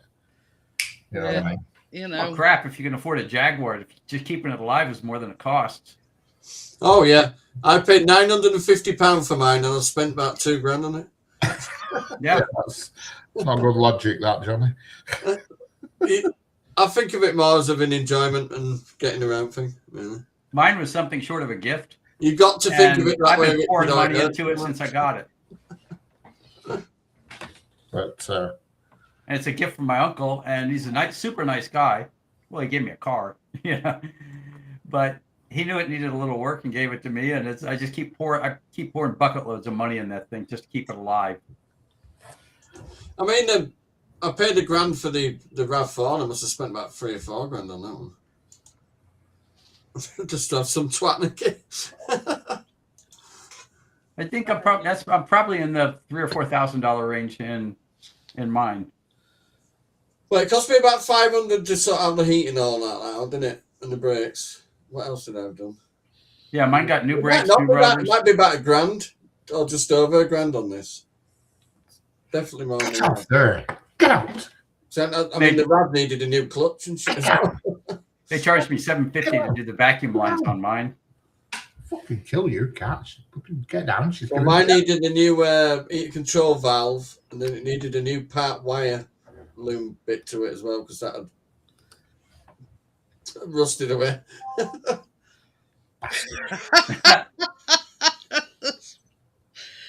it looks like butter won't melt in the mouth, Richard. Yeah, I would. Bugger off. Get out. Your husband. Well, you know the old saying, a dog gets you ready to have a baby, and a cat gets you ready to have a teenager. Yeah, and a Pomeranian makes you fucking want to have a breakdown. Well, yeah, but those are great because you can throw them if you want to. Cleaning him and licking him, and now they're having a go at one another. Well, a 2-year-old Pomeranian called Angel, and she's a fucking shithead. She's a fluffy shithead. See, that's a nice pocket-sized dog. Yeah, You can, head the size of you a can throw it fucking 2 Land yards Rover. over. It's got the head the size of a plum. Pardon me. Going after him now. You now know the dog barks so much. You can't fart without that dog barking.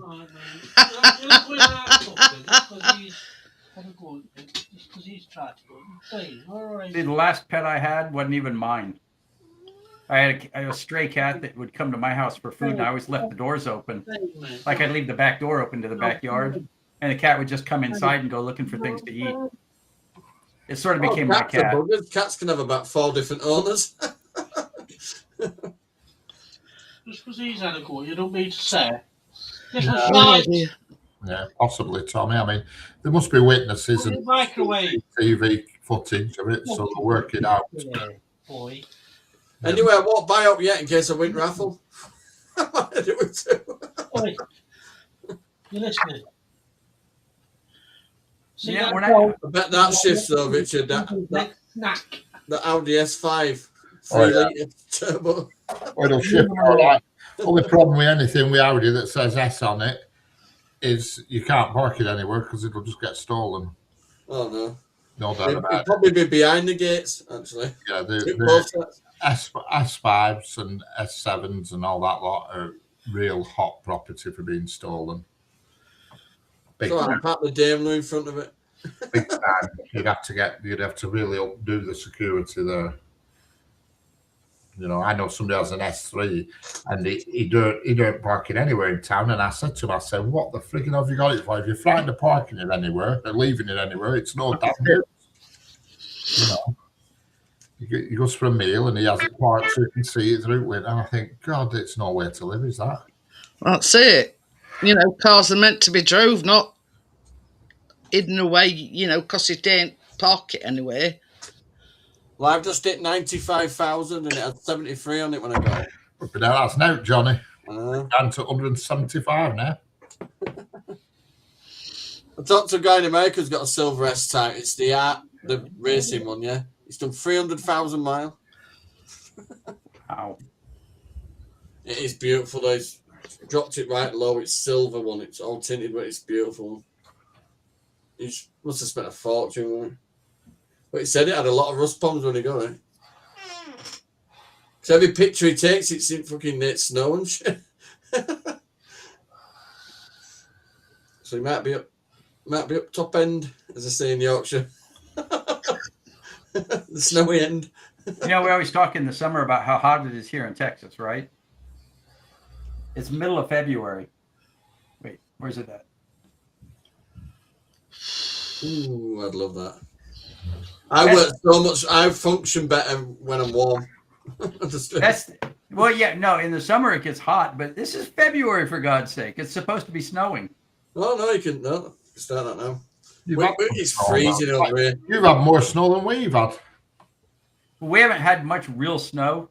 Now I'm from up north, so I've got opinions on snow, but we've had about 3 inches of ice, and ice is no fun. Yeah, Bill. What's that translate in temperature? 6 and pissing it down. Just gave in. Right, I'm going to drop That's out. 43. Yeah. Okay, then, Johnny. I'll leave it on for Tracy. So I'll see you soon. See you in a bit, Johnny. See you later, Johnny.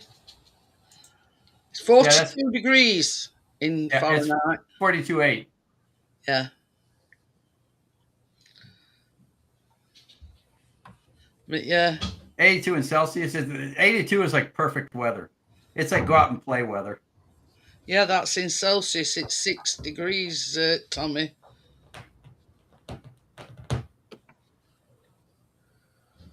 Alexa, So it reckons what's 82 Fahrenheit in Celsius? 82 degree Fahrenheit equals 27.78 degrees Celsius. That's better than most of our summers, is that? I was going to say we we struggle to it 27 during summer. Yeah. Oh, I know. I always have to bring like coats and stuff when I go over. It's always cold there. But I mean, it gets to about 27, and we melting. And everybody's saying, "Oh God, it's hot." Well, yeah, but in Texas, 82 degrees or 27 Celsius is just absolutely perfect weather.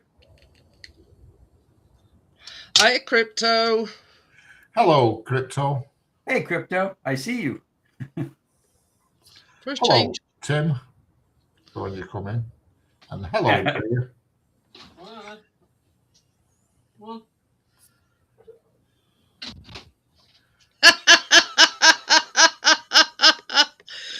You see you jump out of bed in the morning for a piss in that.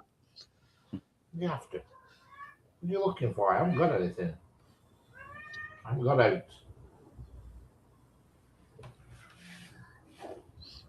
Now, in fairness, She thinks I've got them sticks, them cat sticks. Oh yeah.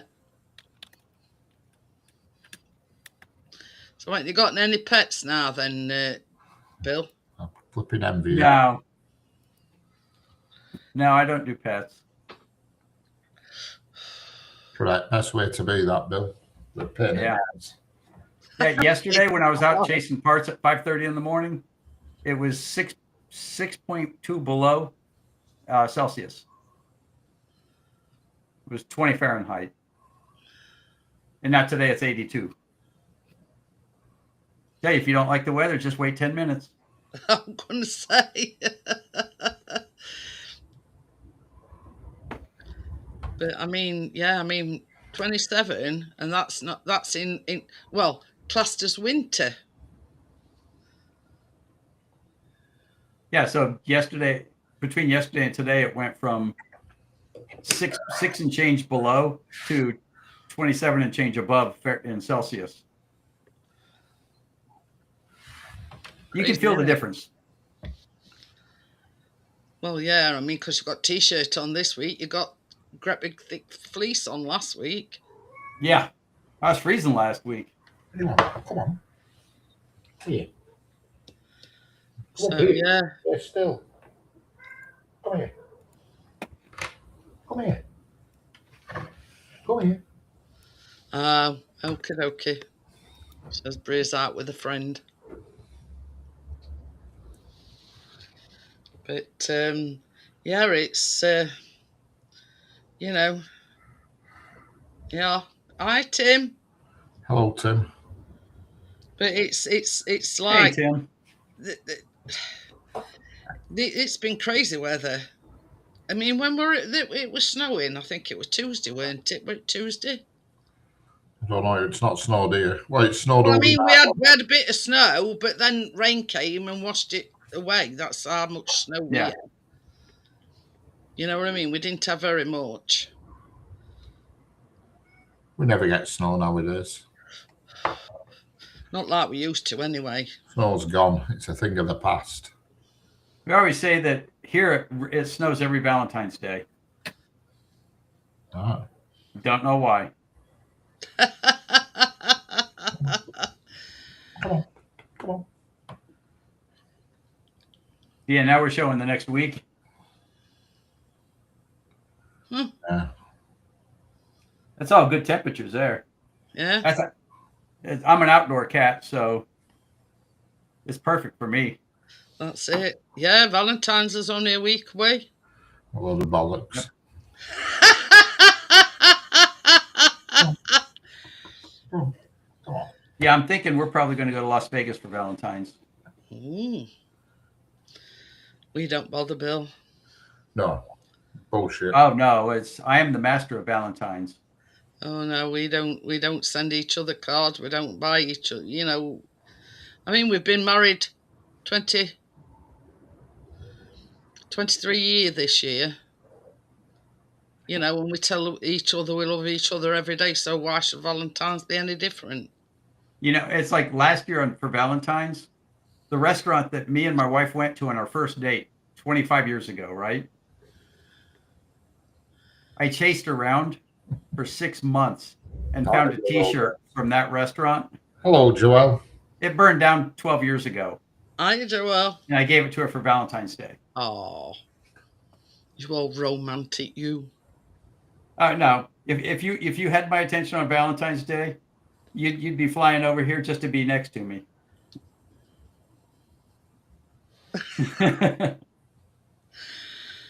Even if I called you Janine. Call me what you like, Bill. Whatever makes you feel comfortable. I just thought I'd bring the matter up. You know, my name's there. You know. Yeah, oh yeah. Well, you know, my wife jokes. She says, "I can see why you've been married so many times." She says, "Geez, on Valentine's Day," and I said, "Yeah, just one Valentine's Day, and they're ready to go." You know.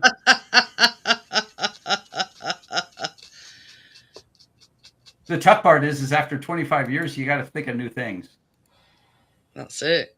Come up with new ideas. Yeah.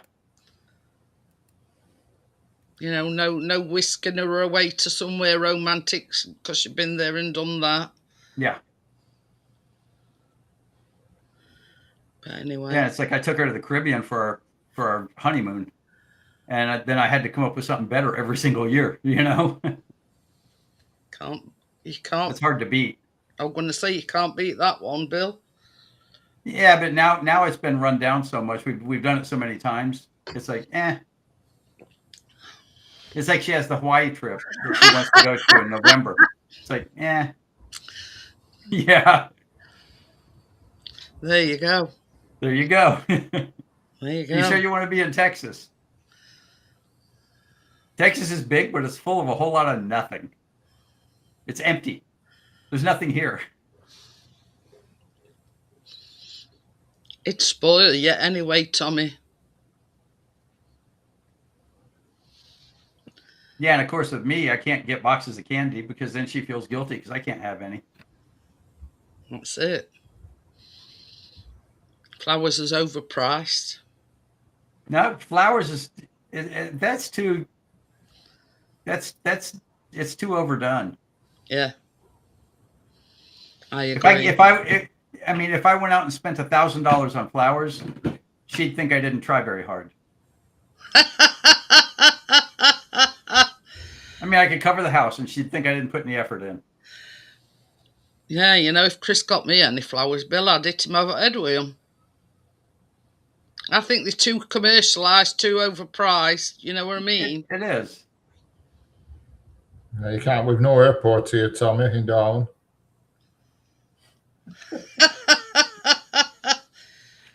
See, Valentines are all for one person. It has to be just for that one. Well, a helipad, but not a name for it. You can give away your Valentine this year and I'll Yeah. put another couple out. But I can't because I wouldn't know them well enough to help them. But yeah. It's got to be specific to that one person. Everybody's got their own special thing that'll get their attention. And I said after 23, 24, Valentine's is kind of hard to think of the next thing. Best Valentine sat on sofa, a snuggle blanket, watching a movie with snacks. We do that every Saturday, though.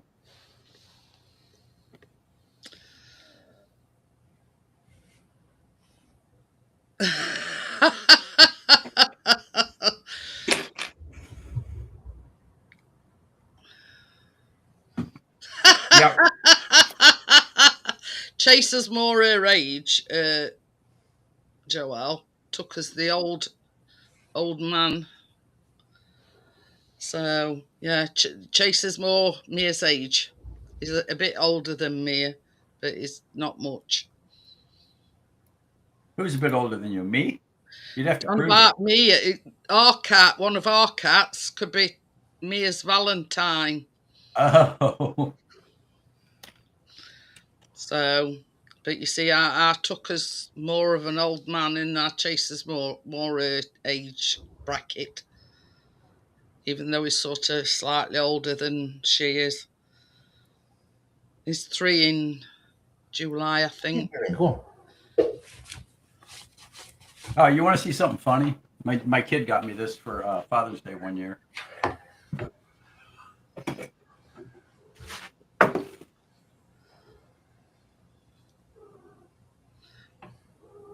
I've only just noticed what logo you've got on your T-shirt, Bill.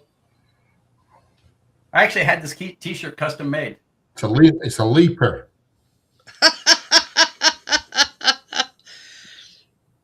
Here's how serious I am about Valentine's Day. Oh, this is her hair. It sits by the desk. Her hair used to be super long, and she cut it. I had mine long, and I don't know if you can read it. Punch him in the face and go find you your favourite. My son gave me that for Father's Day. I did exactly the same, Bill. I had all my hair cut off, and I says to girl, I says, oh, bag it up. I says, and I'll get my husband so we can make a toupee out of it. So she did. So I've got, that sits like that. I've got a bag somewhere with my hair in it. And he never did have that toupee made.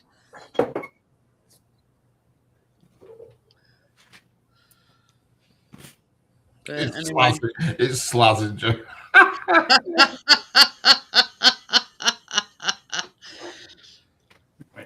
Oh, Puma. See, it sits over there. Ah. And notice the picture. Well, you can't really see it. That's where we got married. Oh. We got married on the beach in Florida, in Fort Lauderdale. Very nice. You'd be all pressed to find a beach here in this country to get married on. Yeah, there's not many. Yeah, I tell you, it's when first time we traveling with tampons and nappies. First time we had a job in Conway, however you say it. I stayed in Llandudno at, oh God, what was the name of that hotel? It was supposed to be like this super nice hotel, and it wasn't. But it was like on the main street, right at the end of the main street, and it looks big and elaborate, but the rooms are kind of sucky. But yeah, all I could think was, okay, I want to stay here because it's right next to the beach. Now I went out to the beach in Llandudno, and it's like it's rocks. That's what I say. You'd be all pressed to find a beach to get married on in this country. Yeah, it's rocks. It's either got a load of rubbish. You'd have to either go up Scotland or right down on the south coast or there's a couple in South Wales that are nice, but that's about it. Now, I ran around South Wales a little bit. Yeah, I did the drive around. You could say like Newquay in South Wales, that's a nice area. They've got a nice beach and it's all surfing and all that business. Or if you go to Newquay in England on the south coast, that they've got nice beaches as well there. Yeah, we've been to. We stopped staying in Llandudno just because there was no beach. The only reason I went there is because of the beach. There's some And Scotland. driving is a nightmare there. But, Singer says they have white sand. yeah. Mora is wow. But yeah, there's not many beaches you can say, you know, it's idyllic enough to get married on. Yeah, Mallaig. Yeah, that's nice around Mallaig.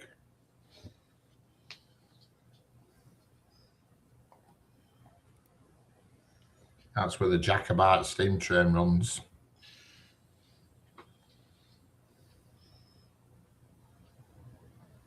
But there we go.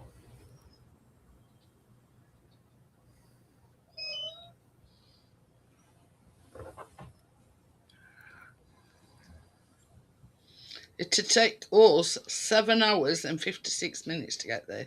Yeah. Mallaig is a port in Morar on the west coast of the islands of Scotland. It faces Skye from across the Sound of Sea. The local railway station is the terminus of the West Highland Line. Correct. That's where they filmed that Harry Potter train.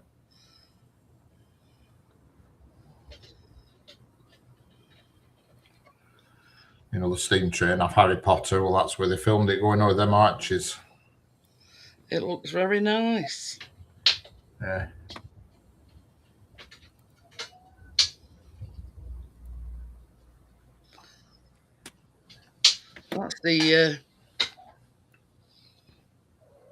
That's the what? Train station. All right. There you go. This is an actual honest-to-God picture I took of the beach in Llandudno. Well, that's the picture. All right, yeah, there. It's actually a movie. I did it with Penelope. I flew her around. That's the beach, though. Yeah. You get killed out here. And this isn't just like sand, it's like mud. Oh, yeah. Go to Southport, Bill. You have a shock if you sit Southport Beach. Jesus Christ. Is it better than this or worse than this? It's bad. There's no sea at Southport. You can walk for miles and miles and miles and you'll never reach the sea. It's like it flipping runs away from you. Don't think anybody. Well, look at this. This isn't much better. Oh, Southport, you're talking miles out before you find water. You can see they've got a little dock thing out here. But the little dock thing, see, oh, it won't zoom. Yeah, the little dock thing, it doesn't even make it to the water. Yeah. Oh, hang on. Hey, hon. That looks like Tobermory. This is what Tobermory, Singer's on about. I've been to Tobermory. With That's white that's beaches. on the bloody hell, where is it? It's the Doodah. Been there more than once, actually. Okay, sorry. I think I'd name a bloody place now. I'll see if I'll bet, actually. That's what Singer's on about. White beaches. Yeah, we know. Can't get it. There, look. The sea actually looks blue.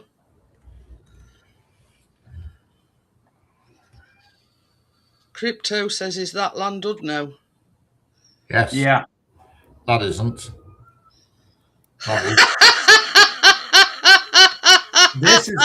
This is flying around the beach that we go to all the time. This is the one we go to the most often. That's a beach. That's what a beach is supposed to look like. Kill this bloody cat. So are you hungry already? What are you hungry already? Yeah, come on, build some food. See, and this is just pure sand. We think it's going back. Yep. That's actually right there. That's where we stay. Go forward. When we go to the beach there, we stay at the same room at the same hotel every year for 2 weeks. Make a left. Make a left. There it is. See, there's me way down there. We always stay in the same exact room just because now we know the layout.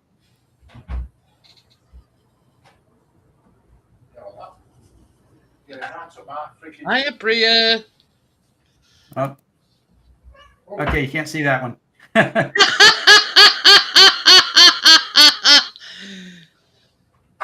She had clothes on and everything. That's my wife running down the beach. Any Colombian chicks in this video?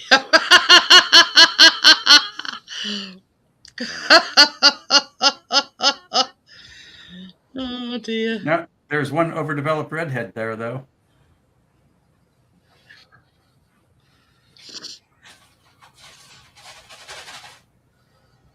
Oh dear. But yeah, there's not many places you'd be able to go and people say you could get married on beach round here, Bill.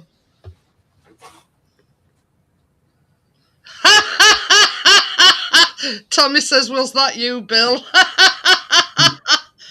Actually, the one where I was coming into the hotel, that was me flying.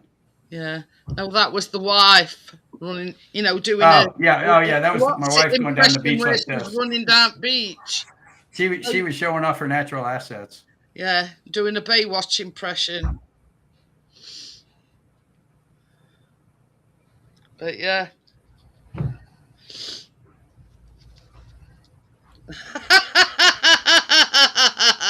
Not my sister-in-law. Oh dear. There you go. You can see that one. No, Bill weren't naked. He would flying drone there. See, you can see that one though. Hang on a minute. That's her being funny on Christmas. Right, I pressed wrong one.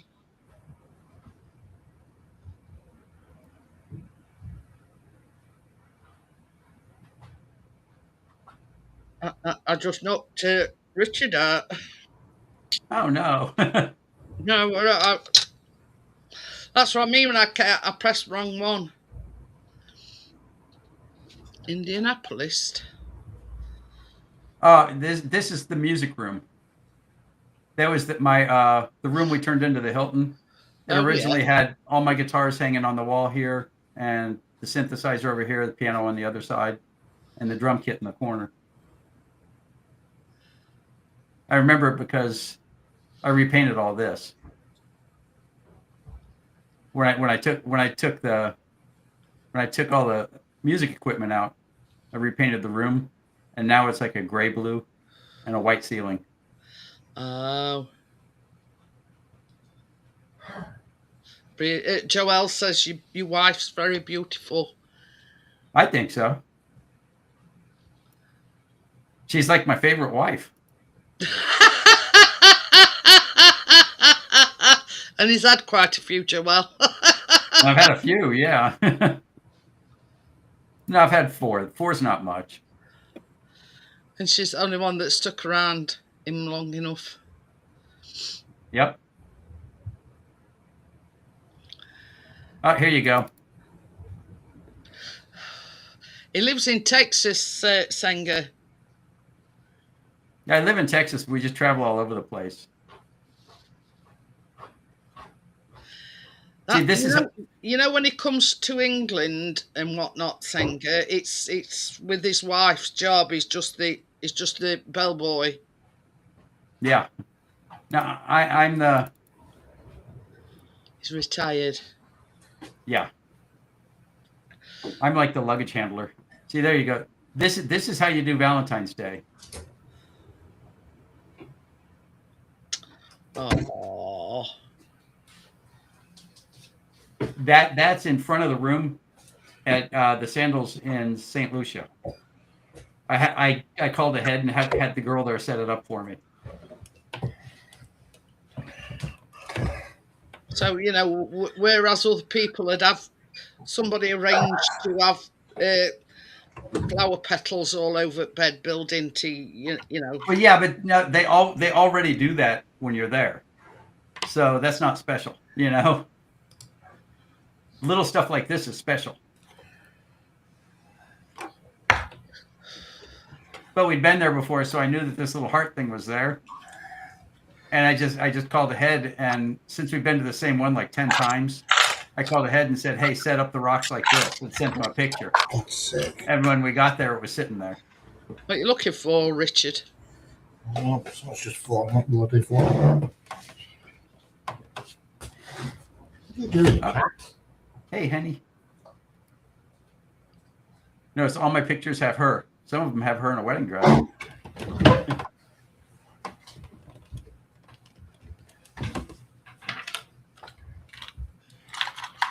But that's what a beach is supposed to look You don't like. want to show, Bill. No. There's pictures. There you go. When you go to the beach there, that's one of those little iguanas you get in fish tanks at the pet store. That's what happens when they get out. Trust Gary. BK, you big knob.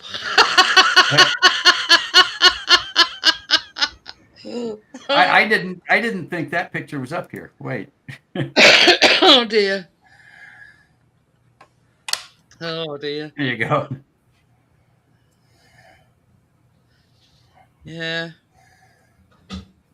It's like a rolling joke. When I start what she says, I'm going sour. We go to the beach until I straighten my act up. There you go. And one of the loves of my life, my granddaughter. Aww. And her little dance team.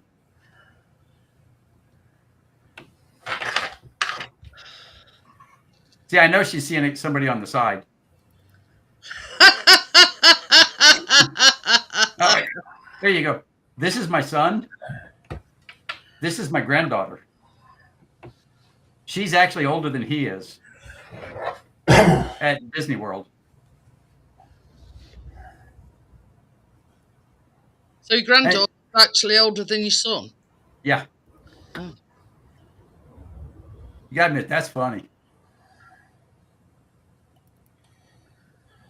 Valentine's Day, 2016. Freaking hell. No, I'm sorry, 2017.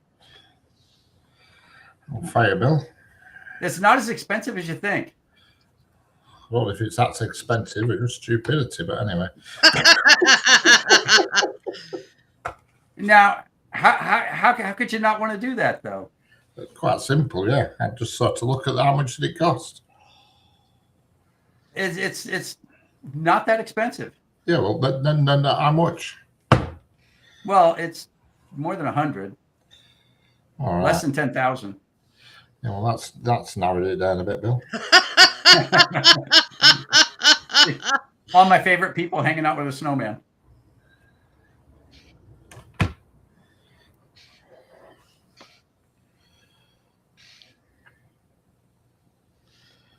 See, now you see what my world's really like. It's pretty boring. Oh, fuzzy picture. That comes out every Christmas. That's her little stuffed animal thing.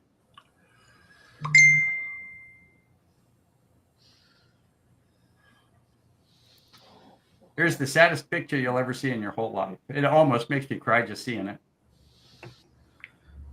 Why? That was him walking into his dorm when it was his first day of college.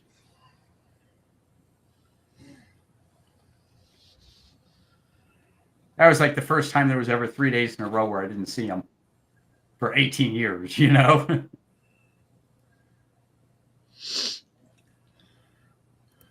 There you go. That's the car you want, Richard. No, not for me, that, I'm afraid. Yeah, it was like, and this is 15 years ago. They were like, What I'd do with that is that ridiculous yellow stripes that have to go on that horrible. It says Transformer on it, so obviously they were a Transformers fan, and they thought with enough tape they could turn the car into a Transformer car. That spoiler on the back of that to go. That looks just horrendous. Oh, my son and my other granddaughter. This was It looks like you, Bill. yeah. Yeah, he's my mini me. Yeah, she is now the proud mother of 2. This picture's 9 years old. So she was like 15 or 16 years old there. That was Sydney.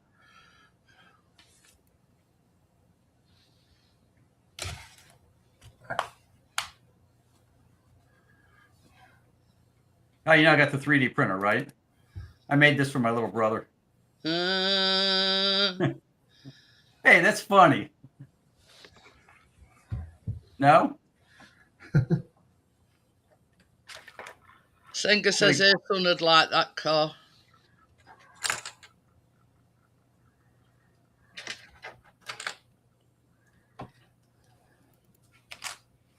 Oh, see, he's showing off. It's got it hidden under his jacket.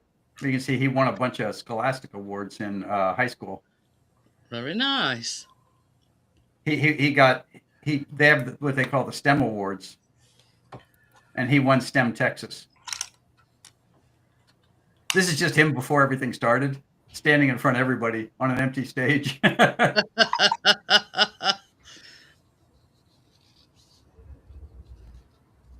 Oh, his first car. See, that would be a proper little car for the UK too. It doesn't have much horsepower, but it looks sporty. And that's his first car. Yeah. Now, the thing only had 94 horsepower. It looked a lot cooler than it ran. And I only paid like $5,000 for it. It was pretty cheap. It was old.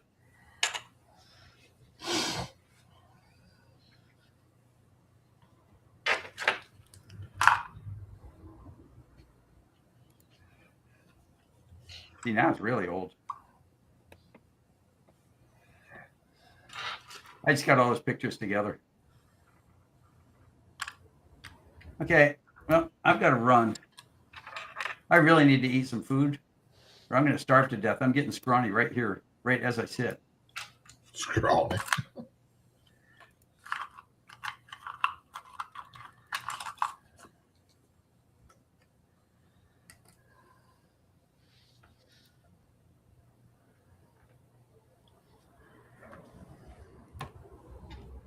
Did you want that leaving up, Bill? Oh, now I was just seeing, I heard it ding. Now I was seeing somebody's calling me. Oh. Is that about your marketplace advertisement? Yeah.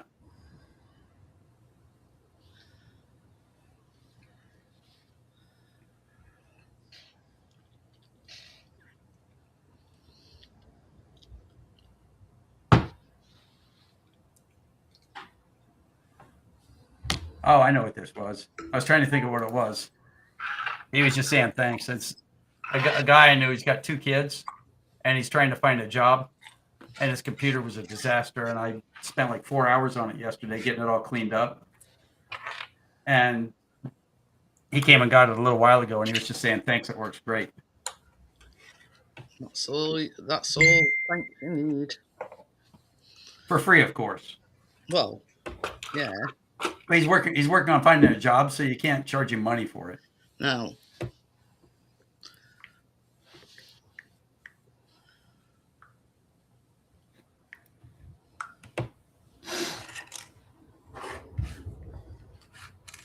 Oh. So what's for tea tonight then, Bill? I don't know. I have to check my sugar first. Yeah, every meal is determined by whatever that little gauge says. So far, I've had a great day. So if I'm having a great day, McDonald's. I hope. Jeanette turned herself off. No, I She turned didn't. herself on. I just had a message and it says, "Oops, connection lost." Oops. Connection lost. So I have to move in, Bill, because I like to be in this corner.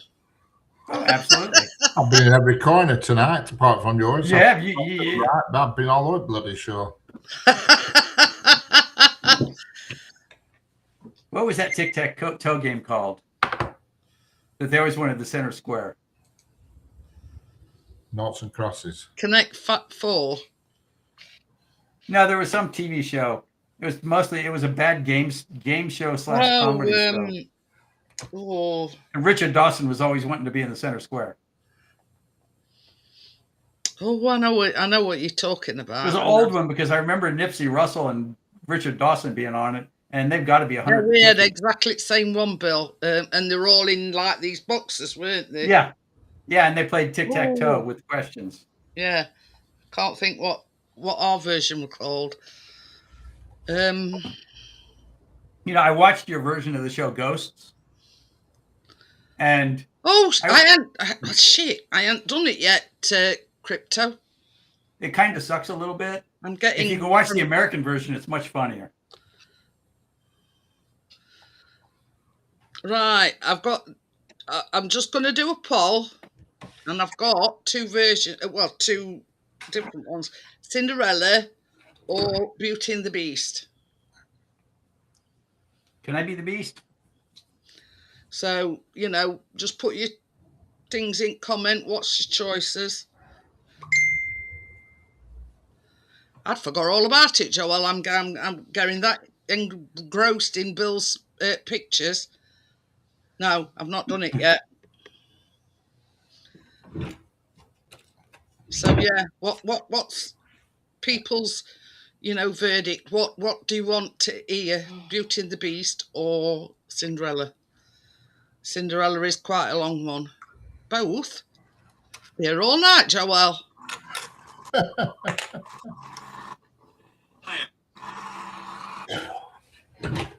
So, okay, I really do have to go eat.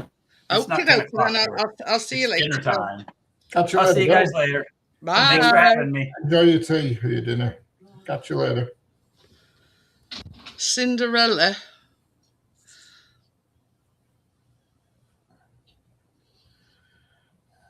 No, it's Beauty and the Beast or Cinderella.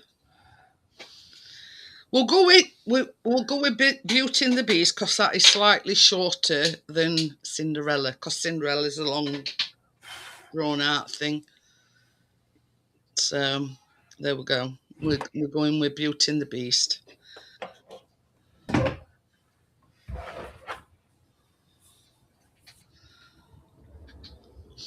Once upon a time, there was a rich merchant who had 3 daughters.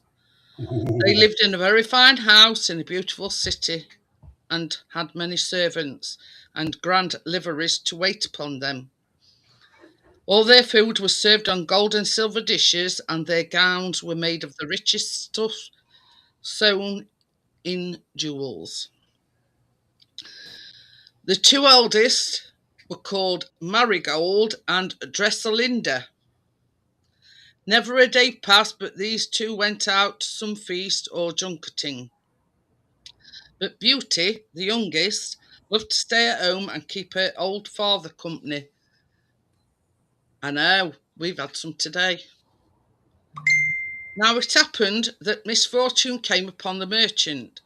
Ships of his which were sailing the high seas laden with merchandise of great price were wrecked, and in one day he found that he was no longer the richest merchant in the city, but a very poor man. There was still left to him a little house in the country, and to this, when everything else had been sold, he retired. His 3 daughters, of course, went with him.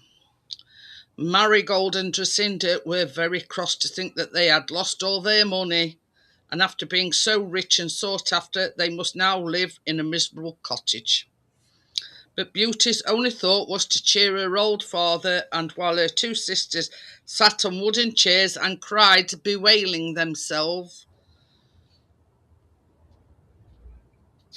Beauty lit the fire and got the supper ready for the merchant, who was now so poor that he could not even keep a servant. And so it went on. The 2 eldest sisters would do nothing but sulk in corners, while Beauty swept the floors and washed the dishes, and did her best to make the poor cottage pleasant. They led their sister a dreadful life too, with their complaints, for not only did they refuse to do anything themselves, but they said that everything she did was done wrong. But Beauty bore all their unkindness patiently for her father's sake. In this way, a whole year went by, and then one day a letter came for the merchant. He hastened to find his daughters, for he was anxious to tell them the good news contained in the letter. Get the gun out. My dear children, he said, at last our luck has turned.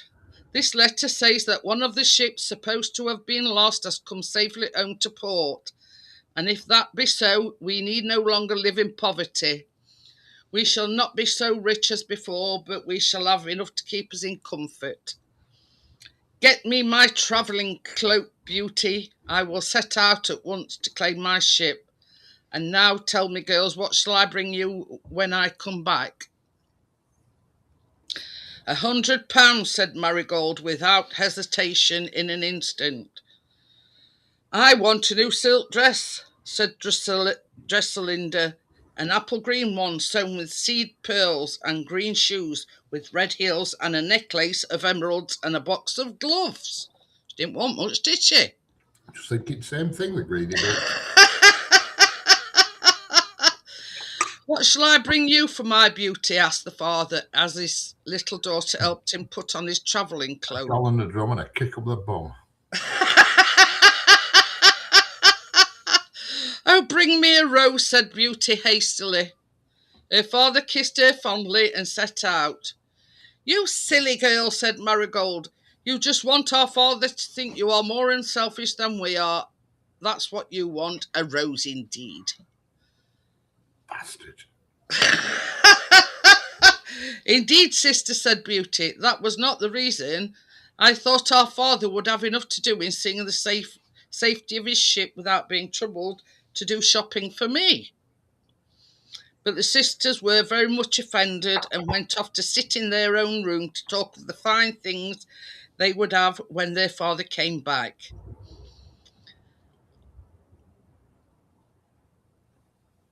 In the meantime, the merchant went his way to the city, full of hope and great plans as to what he would do with his money.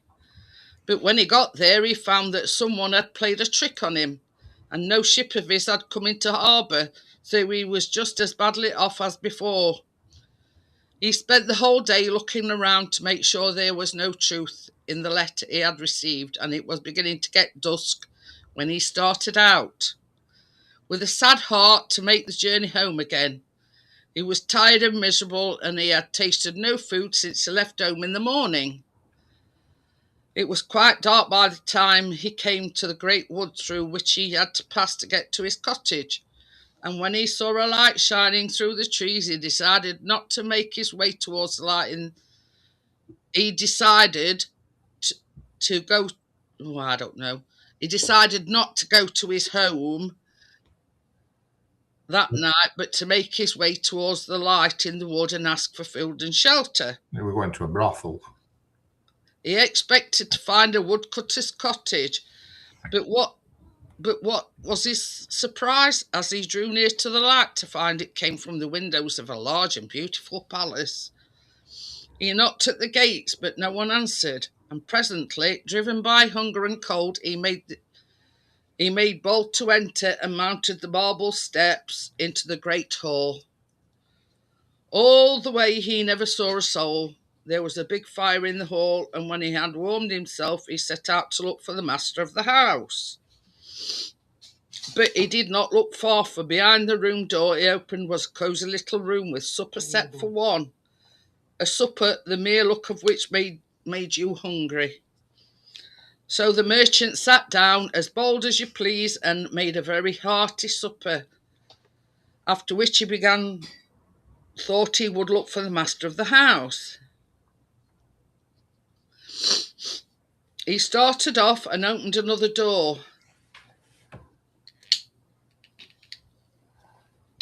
But there he saw a bed, merely the look at which made him sleepy.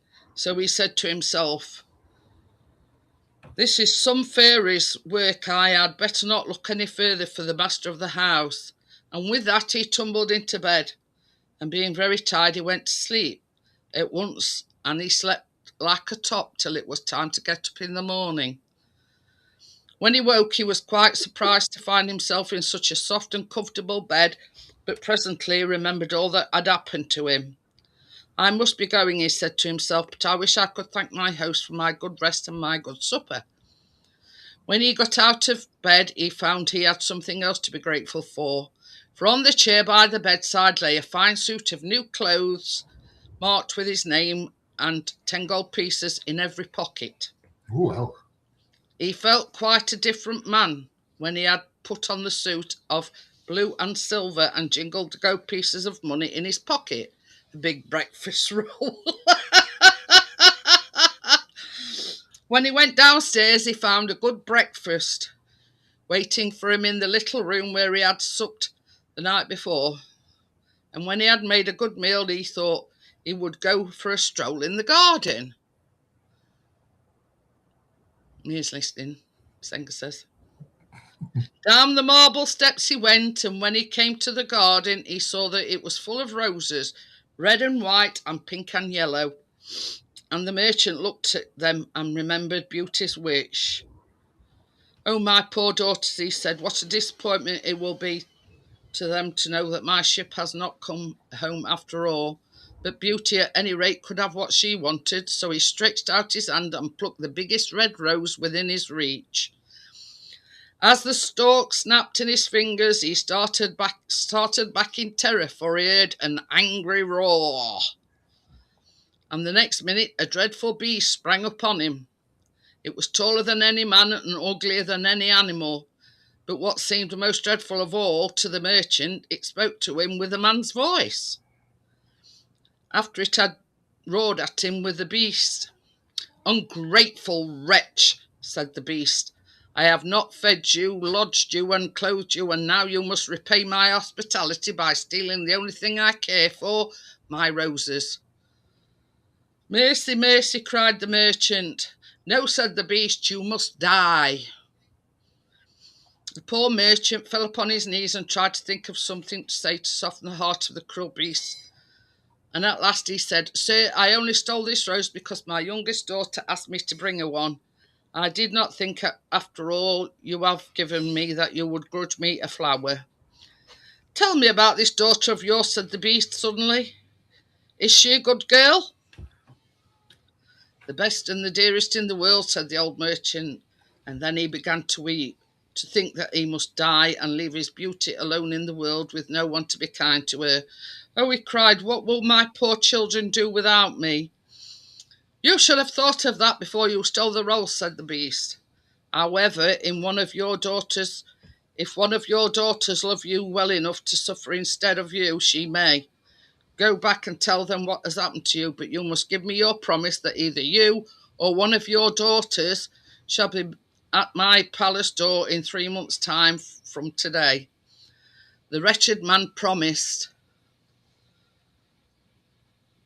At any rate, he thought, I shall have 3 months more of life. Then the beast said, I will not let you go empty-handed.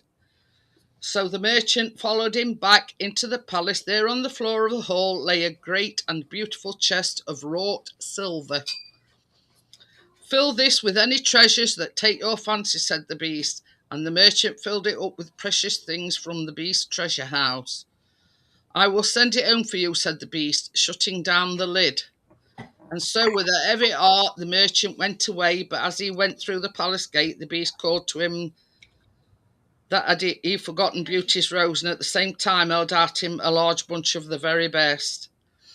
The merchant put these into Beauty's hand when she ran to meet him at the door of their cottage.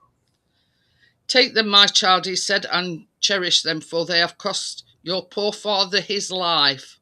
And with that he sat down and told them the whole story. The 2 elder sisters wept and wailed, and of course blamed Beauty for all that had happened. If it had not been for your wanting a rose, our father would have left the place in safety with his new suit and his gold pieces, but your foolishness has cost him his life. Ooh. No, said Beauty, it is my life that shall be sacrificed, for when the 3 months are over, I shall go to the beast, and he may kill me if he will. but he shall never hurt my dear father. The father tried hard to persuade her not to go, but she had made up her mind, and at the end of the 3 months she set out for the Beast's palace. Her father went with her to show her the way. As before, he saw the light shining through the wood, knocked and rang in vain at the great gate, warmed himself at the fire in the big hall, and then found the little room with a supper on table that made you hungry to look at. Only this time the table was laid for 2. "Come, father dear," said Beauty, "take comfort. I do not think the Beast means to kill me, or surely he would not have given me such a good supper." But the next moment the Beast came into the room. Beauty screamed and clung to her father. "Don't be frightened," said the Beast gently, "but tell me, do you come here of your own free will?" "Yes," said Beauty, trembling. "You are a good girl," said the Beast, and then turning to the old man, he told him that he might sleep there for that night, but in the morning he must go and leave his daughter behind him. They went to bed and slept soundly, and the next morning the father departed, weeping bitterly. Beauty, left alone, tried not to feel frightened. She ran here and there through the palace and found it more beautiful than anything she had ever imagined. The most beautiful set of rooms in the palace had written over the doors, "Beauty's Rooms," and in them she found books and music, canary birds and Persian cats. Ooh. And everything that could be thought of to make the time pass pleasantly.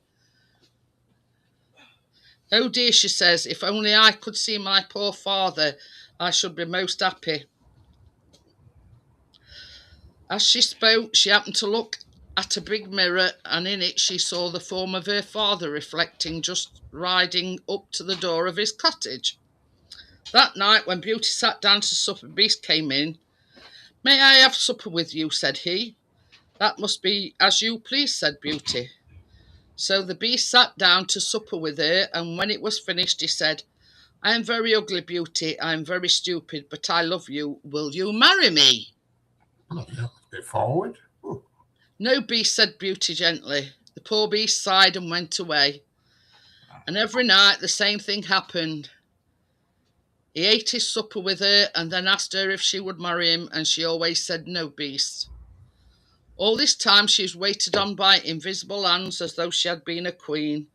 Beautiful music came to her ears within her being able to see the musicians. But the magic looking glass was best of all, for in it she could see whatever she wished. Oh.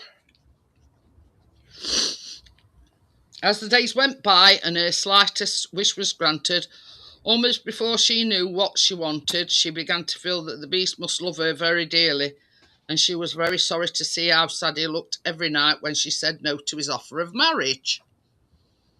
One day she saw in her mirror that her father was ill. So that night she said to the Beast, he only just met her, "Dear Beast, you are so good to me. Will you let me go home to see my father? He is ill and he thinks that I am dead. Do let me go and cheer him up, and I will promise faithfully to return to you." "Very well," said the Beast kindly, "but don't stay away more than a week, for if you do I shall die of grief, because I love you so dearly." "How shall I reach home?" said Beauty. "I do not know the way."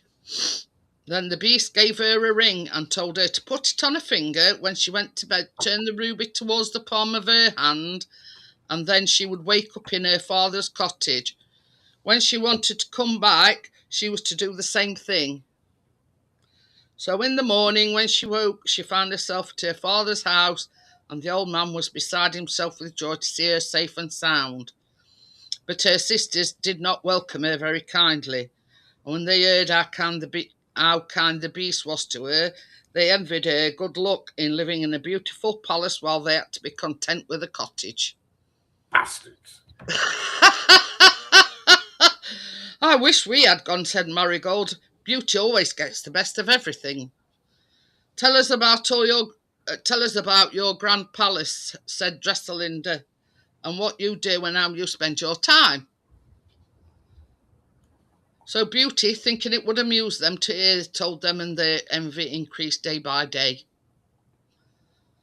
At last, Dresselinda said to Marigold, "She has promised to return in a week. If we could only make her forget the day, the beast might be angry and kill her, and then there would be a chance for us." So on the day before she ought to have gone by, they put some poppy juice in a cup of wine, which they gave her. And this made her so sleepy that she slept for 2 whole days and nights. At the end of that time, her sleep grew troubled, and she dreamed that she saw the beast lying dead among the roses in the beautiful gardens of his palace. And from this dream she awoke crying bitterly. Although she did not know that a week and 2 days had gone by since she left the beast, after that dream she at once turned the ruby towards her palm, and next morning there she was, sure enough, in her bed at the beast's palace. She did not know where his room in the palace were, but she felt she could not wait till supper time before seeing him. So she ran hither and thither, calling his name, but the palace was empty, and no one answered her when she called. Then she ran through the gardens, calling his name again and again, but still there was a silence. "Oh, what shall I do if I cannot find him?" she said. "I shall never be happy again." Then she remembered her dream and ran to the rose garden, and there, sure enough, beside the basin of the big fountain, lay the poor beast without any sign of life in him. Beauty flung herself on her knees beside him. "Oh, dear beast," she cried, "and are you really dead? Alas, alas, then I too will die, for I cannot live without you." Immediately the beast opened his eyes, sighed, and said, "Beauty, will you marry me?" Again? And Beauty, beside herself with joy when she found that he was still alive, answered, "Yes, yes, dear beast, for I love you dearly." And at these words the rough fur dropped to the ground, and in place of the beast stood a handsome prince. Oh, hellfire, the little bugger. Dressed in a doublet of white and silver, like one made ready for a wedding. He knelt at Beauty's feet and clasped her hands. Dear Beauty," he said, "nothing but your love could have disenchanted me. A wicked fairy turned me into a beast and condemned me to remain one until some fair and good maiden should love me well enough to marry me.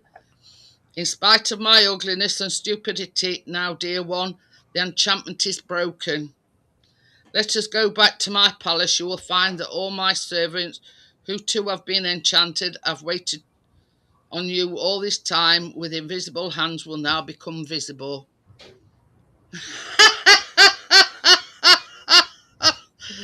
No, I don't think so.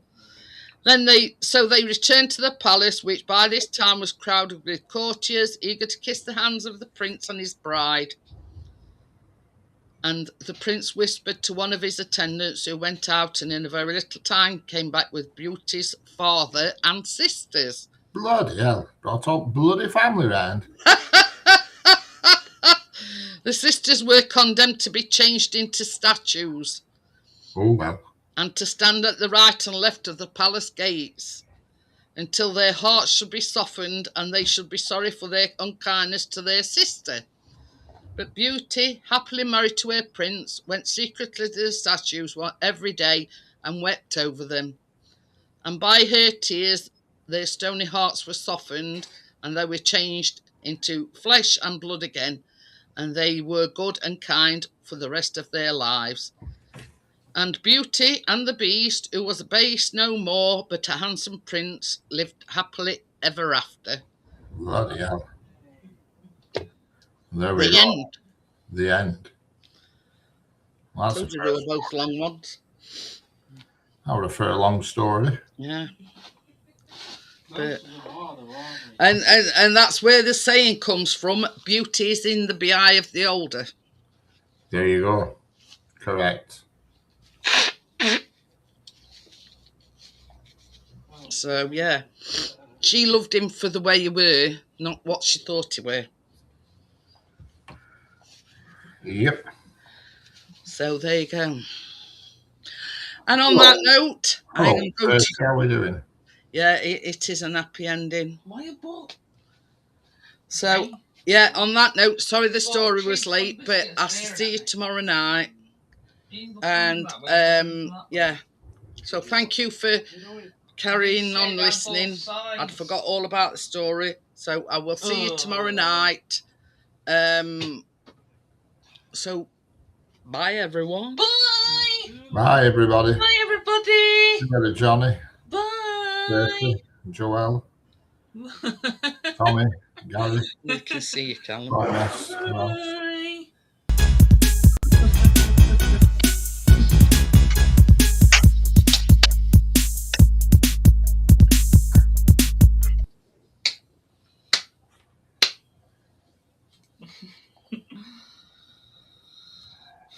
Bye. See you later, Gary. Gary? Bye, everybody.